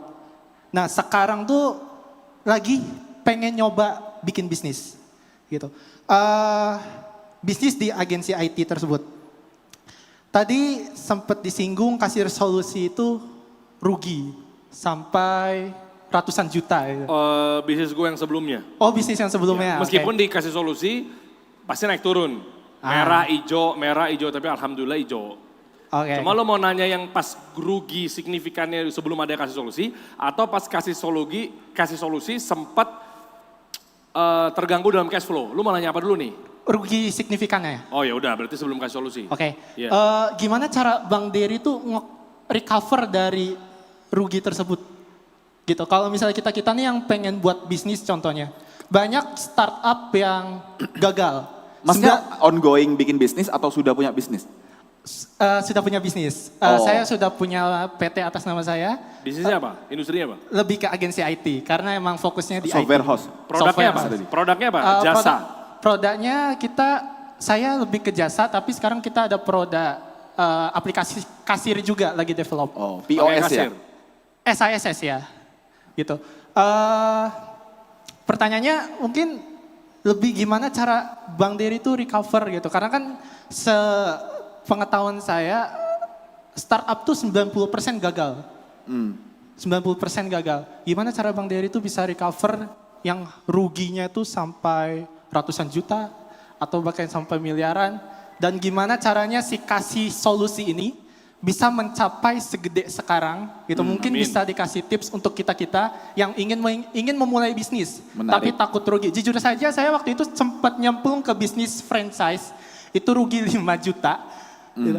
Itu sudah buat saya down kayak gitu. Mungkin bisa dikasih solusi. Itu sih pertanyaan saya Bang Dery. Oke, ruginya waktu itu dia pas 5 juta. Gini bro, ini sebelum gue jawab detail ya. Kegagalan itu kan dari banyak macam-macam. Makanya kenapa di bisnis ada banyak departemen kan. Ya, ini kalau waktunya lebih dikit nggak apa-apa ya? Nggak apa-apa, silakan. Apa ya? Ini soalnya ada counting down-nya di sini. Oke, gini bro, kenapa di bisnis itu ada BOD yang masing-masing memegang departemen?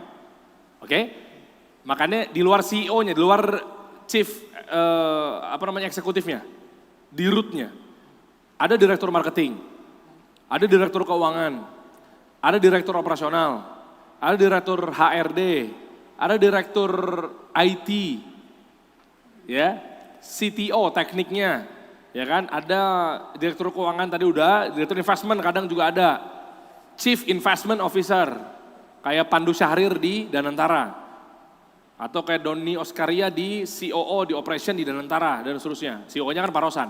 Nah itu ada departemen-departemennya. Nah masing-masing departemen secara bisnis itu bisa menjadi biang kerok kegagalan. Nah makanya gue mau tahu dulu nih, soalnya kalau dijawab ini kalau kompleks takutnya gak tepat sasaran. Jangan-jangan lu boncosnya di departemen marketing. Berarti solusi yang gue hadirkan adalah bagaimana cara optimalin pemasarannya. Yang kedua, jangan-jangan lu boncosnya dari segi arus kasnya. Berarti yang gue jawab pendekatannya pakai direktur finance. Jangan-jangan lu salah ngerekrut karyawan, berarti pakai direktur HRD. Nah makanya gue mau tahu dulu, kemarin 5 juta yang hilang lenyap begitu, kegagalan apa, kesalahan apa yang lu lakuin? Asal masuk ke bisnis franchise. Apanya? Pemasarannya? Lebih ke pemasaran, lebih ke risetnya. Ya. Tepuk tangan buat Felix. Makasih Bang Dery. Nah sama-sama. Nah baru ini clear. Ya, terakhir nih, ini buat semuanya. Pemasaran berarti kan, cocok. Atau CMO, atau Chief Marketing Officer yang bertanggung jawab di sini. Siapa direktur marketingnya? Lu sendiri? Iya, bisnis sendiri. Nah, nggak punya ilmunya kan? Makanya kuliah. Kan gue bilang, mana ilmu praktisinya? Makanya kuliah. Akademis dan seterusnya. Ya udahlah, qadarullah, ntar gue kasih tahu. Di marketing itu pendekatannya, ini langsung buat keseluruhan gue tutup dengan fundamental detail banget nih. Yang mungkin jarang dibahas di umum, kampus dan seterusnya. Kuncinya yang pertama, lu harus, gue mau pakai bahasa yang agak ribet-ribet tapi ntar gue terjemahin ya. Customer behavior, ini biang keroknya selama berpuluh-puluh tahun ternyata ini penyakitnya. Pemasaran yang gagal berarti dia gagal secara membidik perilaku konsumen, itu dulu. Perilakunya. Jadi lu harus pelajari dulu ya, gue hapus ya biar cepet ya. Perilaku customer, oke? Nah lu harus pegang. Berarti perilakunya nggak cocok. Level paling bawah perilakunya, kenapa lu gagal? Kalau di franchise, level paling bawahnya adalah ketika berperilaku membeli sesuatu. Level paling bawah nih, contoh satu. Ini ada store makanan, ini franchise-nya, F&B, franchise-nya, bro, F&B. Ya. Ini level paling rendah nih, level paling rendah tentang perilaku nih. Ini ada restoran, ini yang pertama nih. Oke, restoran. Yang kedua, ini booth. Pinggir jalan. Oke, ini namanya Rocket Chicken. Contoh doang ya, disclaimer ya. Ini namanya, lu lebih kenal Sabana apa Hisana? Sabana. Ada Rocket Chicken atau KFC kegedean lah. Rocket Chicken duduk di tempat. Sabana take away. Dua hal ini, kalau lu nggak ngerti cara mainnya, lu bangkrut. Makanya butuh namanya customer behavior. Ini kunci kalau pendekatan di marketing. Customer behaviornya, perilaku konsumen, kalau yang ke sebelah kiri, perilakunya punya banyak waktu. Makanya dia makan di tempat. Yang sebelah kanan nggak punya banyak waktu. Makanya dia take away. Ini aja lu harus ngerti. Nggak bisa asal franchise. Contoh, kalau lu bangun di kawasan padat penduduk, lu pakai pendekatan yang ke kiri, yang sifatnya tuh orang naik motor, potong jalan, nggak mau ribet, padat di belakang-belakang sini nih mungkin banyak. Ngapain lu dine in? Franchise-nya ngapain lu kasih bangku franchise-nya? Beli, cabut. Kenapa? Karena perilakunya orang datang nggak pengen nongkrong di situ. Orang rumah gue depan sini, mending gue nongkrong di teras gue. Ini banyak yang nggak tahu nih tentang pendekatan pemasarannya. Nah, ini level paling rendah Felix. Ntar gue kasih tau level paling tingginya. Tahu-tahu lu pinter aja. Tapi kalau lu kaya jangan lupa sama gue. Amin, amin. Ini level paling rendahnya nih. Ini aja lu mau tahu nggak? Ini padahal paling rendah. Wih gila dagingnya aja masih paling rendah. Come on. Paham? Nah lu harus ngerti nih. Jangan-jangan perilaku konsumennya saat itu kebalikannya. Nggak butuh take away, dia butuh nyantai.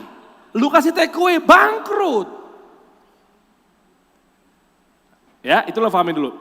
Jadi, solusi gimana? Kalau di kawasan padat penduduk dan seterusnya, artinya, ini contoh paling cemen dan paling simpelnya. Kasirnya lu majuin ke depan. Pinggir jalan, kayak mbak-mbak, ibu-ibu jualan takjil. Kenapa? Karena perilaku konsumennya datang pergi. Jangan dalam kasirnya. Ini level paling cemen. Nah, pemasaran yang berikutnya tentang customer behavior, selamat datang nih. Jangan mimisan ya teman-teman semua ya. Tahu-tahu S2, S3 aja. Nih.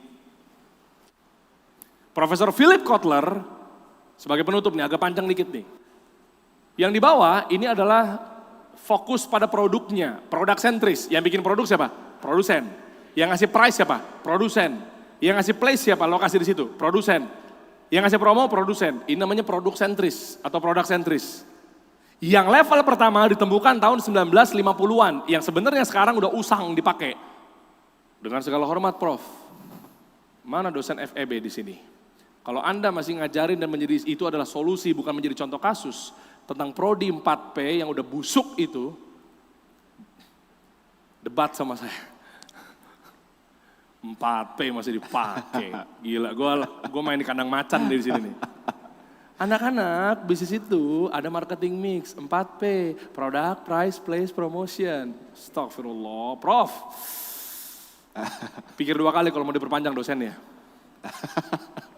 Kenapa? Tapi kalau menjadi studi kasus, saya support.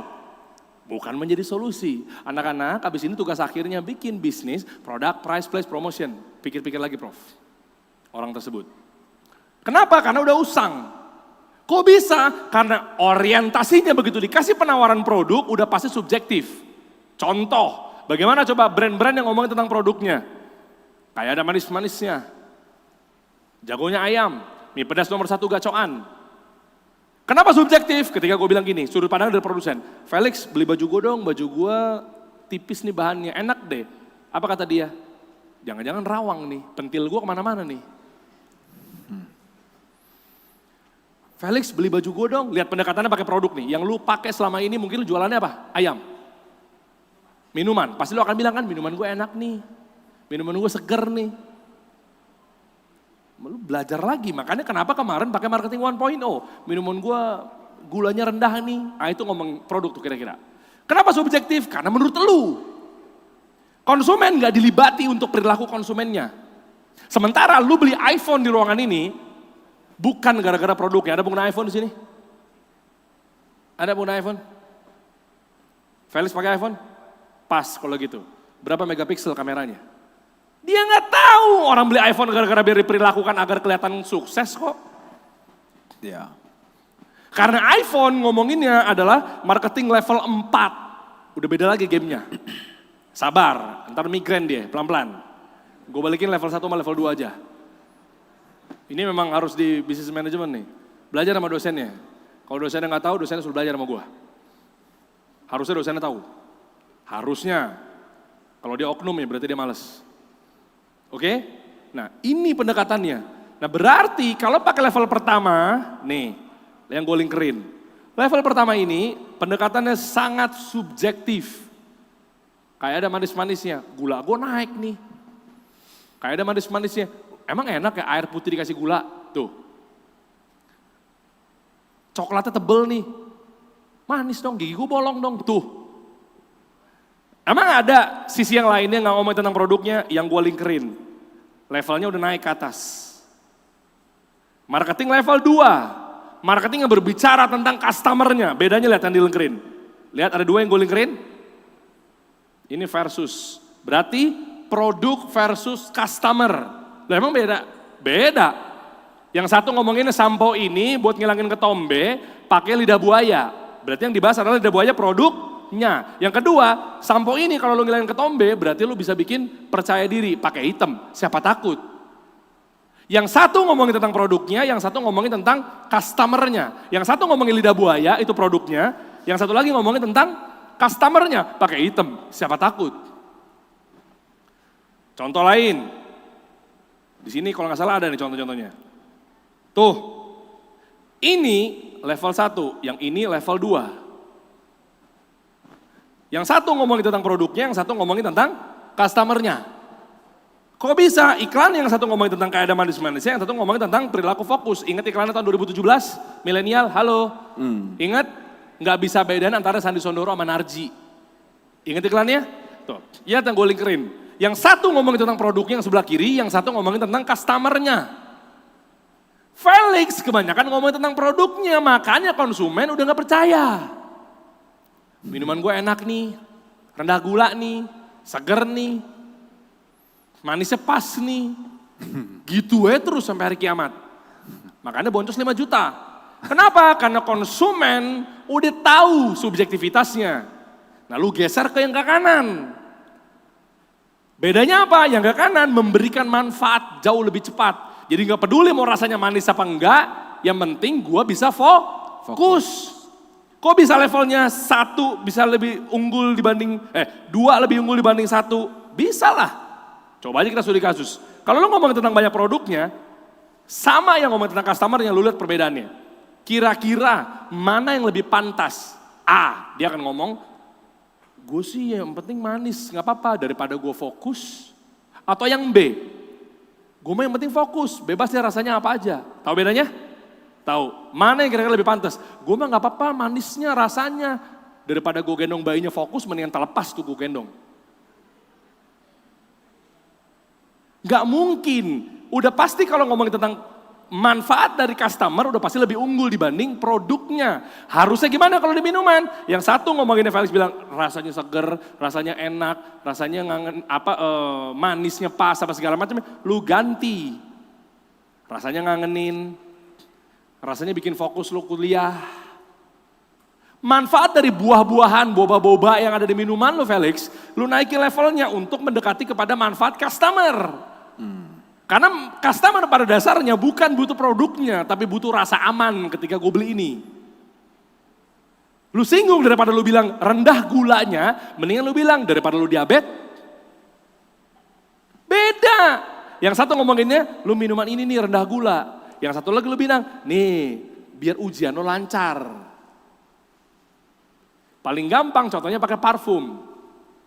1.0, Bang Spill Dong etalase nomor 1, gue lagi live TikTok, gue akan bilang wanginya vanilla. Pertanyaan gue, apakah di ruangan ini suka vanilla semua? Kan udah gue bilang subjektif, masih dipakai. Apakah di ruangan ini suka wanginya kopi? Bagaimana kalau di parfum paling gampang contohnya, gue pakai pendekatan 2.0. Jualan customernya, Spill Dong etalase nomor 2, oke. Wanginya bisa bikin cewek kelepak-kelepak. Nggak peduli mau wanginya jeruk, vanila, masa lo kalah sama dukun-dukun palsu itu? Tahu dukun? Gue nggak membenarkan profesinya. Menurut gue syirik. Tapi gue harus akui tekniknya begini. Kok bisa? Bro, Lu katanya lagi deketin cewek pakai baju pink itu bro. Lu semprotin di leher kanan 7 kali, kiri 2 kali. Lu lihat ntar, dia bakal takluk sama lu. Masa lu kalah sama dukun? Secara gak langsung profesinya gue gak setuju.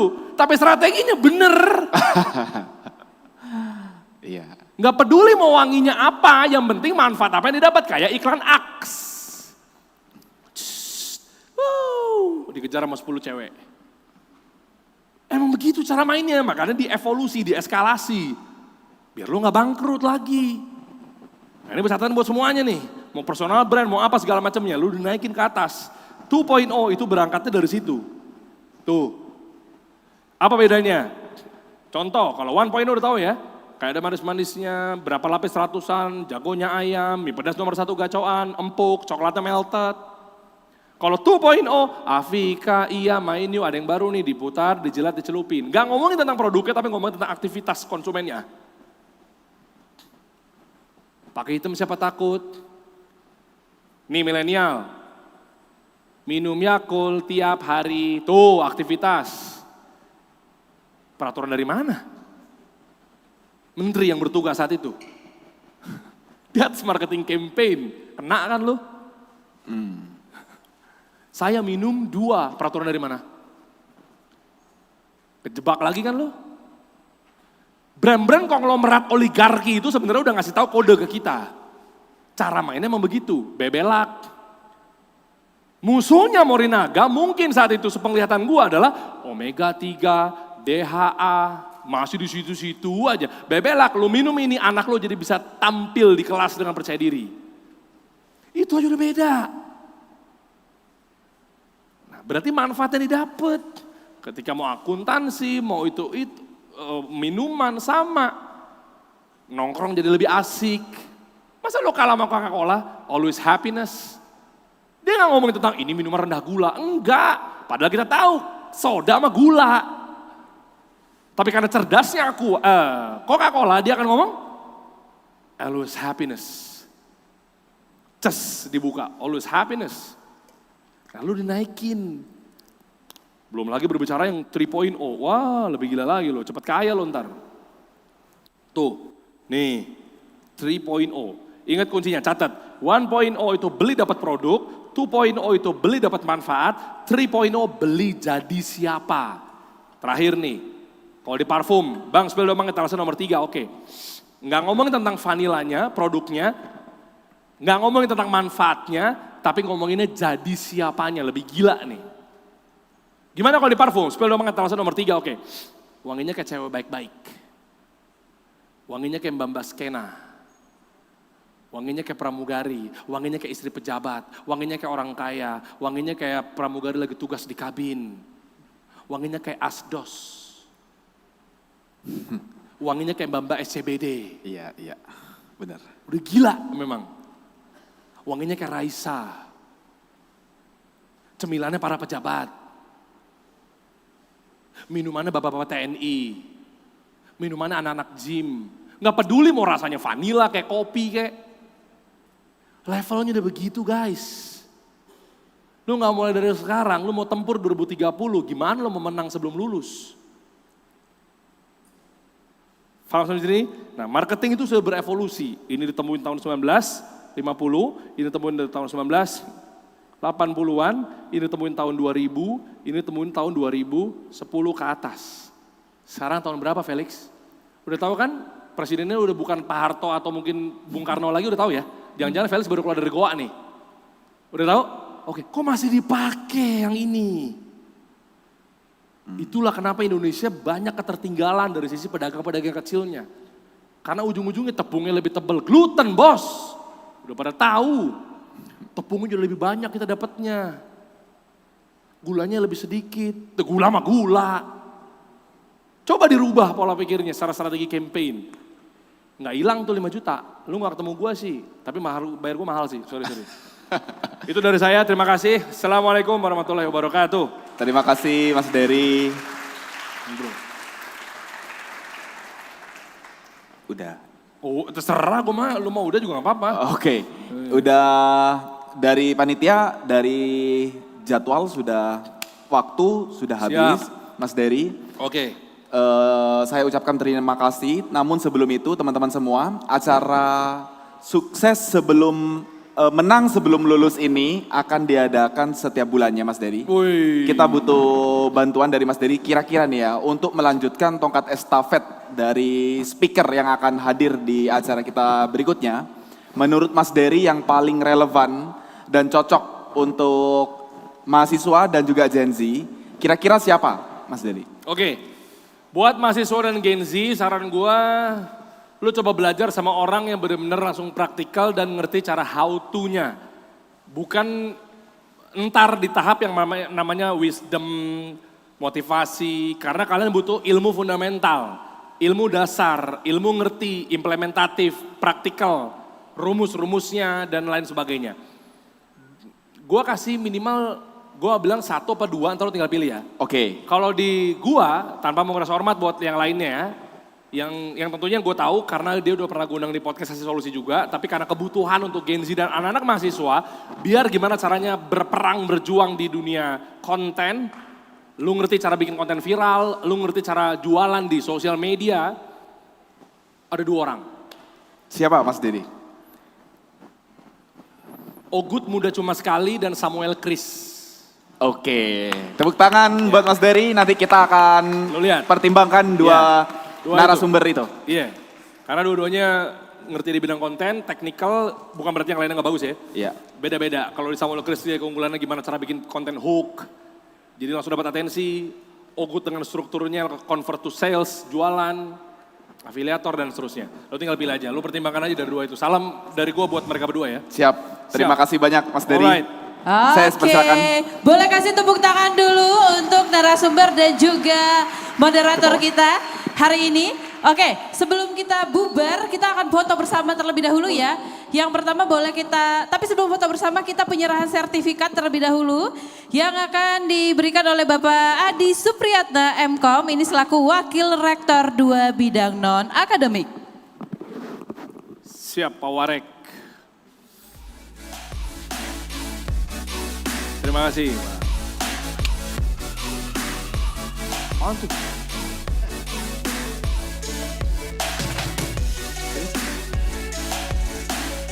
Sini, oh. Prof Adi. Panggilannya siapa? Ini tepuk tangan dong buat Prof Adi. Udah Prof belum? Doktor. Keren. Oke. Terima kasih kepada Pak Adi, boleh di sini saja mungkin kita dapat berfoto bersama. Untuk sertifikat mungkin boleh dipegangkan terlebih dahulu. Kita berfoto membelakangi teman-teman ya, biar semuanya boleh ikut. Mungkin lampunya boleh dihidupkan ya. Oke, jadi fotografer boleh dari sini. Atau kita mau dari bawah saja? Dari bawah aja boleh, dari bawah. Boleh kita undang untuk ke bawah, biar dari bawah aja.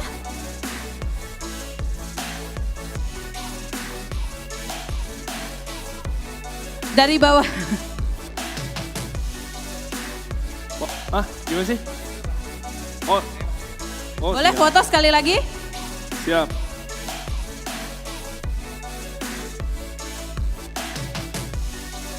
Keren, masih pakai ini ya, kayak Agnes Mo gue. Oke, untuk teman-teman biar semuanya kelihatan di kamera, boleh kita semuanya boleh berkumpul di sini kali ya. Boleh? Nggak apa-apa Mas, kita berarti dari atas saja biar mereka yang maju ke tengah. Maju, oke. Iya, biar semuanya kelihatan. Bagus nih. Iya kan? Keren nih inisiatifnya. MC-nya pasti kamu penyiar radio pasti kamu. Jangan sampai ada satupun yang tidak in frame. Kapan lagi kita bisa berfoto bersama Mas Dery ya? Halo guys. Boleh? Nah, berikan senyum terbaik dari teman-teman UBSI. Mantap. Alright, let's go. Ayo. Oke. Semua kelihatan ya? Gini, enggak? Ya boleh. Boleh Agak gini sedikit. aja kali ya. Ayo guys. Felix nyolek-nyolek. Oh enggak. Kirain Felix. Jangan gitu, ini ada CCTV loh. Enggak. Oke, sudah kelihatan semuanya? Oke, kita hitung ya. 3. Ada logonya enggak? 2. Basic. Nanti kalau yang tuh logo di video Mas, tenang. Oh iya. Ini kita foto dulu. 3, 2, 1. Sekali lagi. 1, 2, 3. Oke, jangan bubar dulu. Kita mau bikin video. Jadi kalau misalnya Mas Dery bilang kuliah, jawabannya adalah BSI aja. Kita mulai ya, latihan dulu biar nggak salah ya. Ya. Mas Dery boleh Mas, silakan.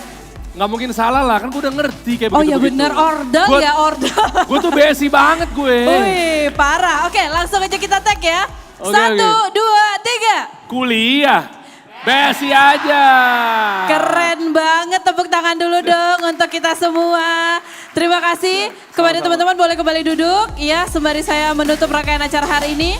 Terima kasih kepada Mas Dery dan juga Mas Sandi untuk hari ini ya. Baiklah teman-teman semuanya. Terima kasih untuk seluruh para tamu undangan yang sudah berkumpul hari ini dalam rangkaian acara Seminar BSI Digination Personal Branding bukan cuma buat konten kreator. Semoga semua teman-teman di sini bisa mendapatkan manfaat dari seluruh materi yang diberikan oleh narasumber kita dari Dery Kasih Solusi. Bisa diimplementasikan sehingga kita semuanya bisa menang sebelum lulus. Kalau begitu, saya Widya Tarmizi pamit. Sampai ketemu di rangkaian acara lainnya. Assalamualaikum warahmatullahi wabarakatuh.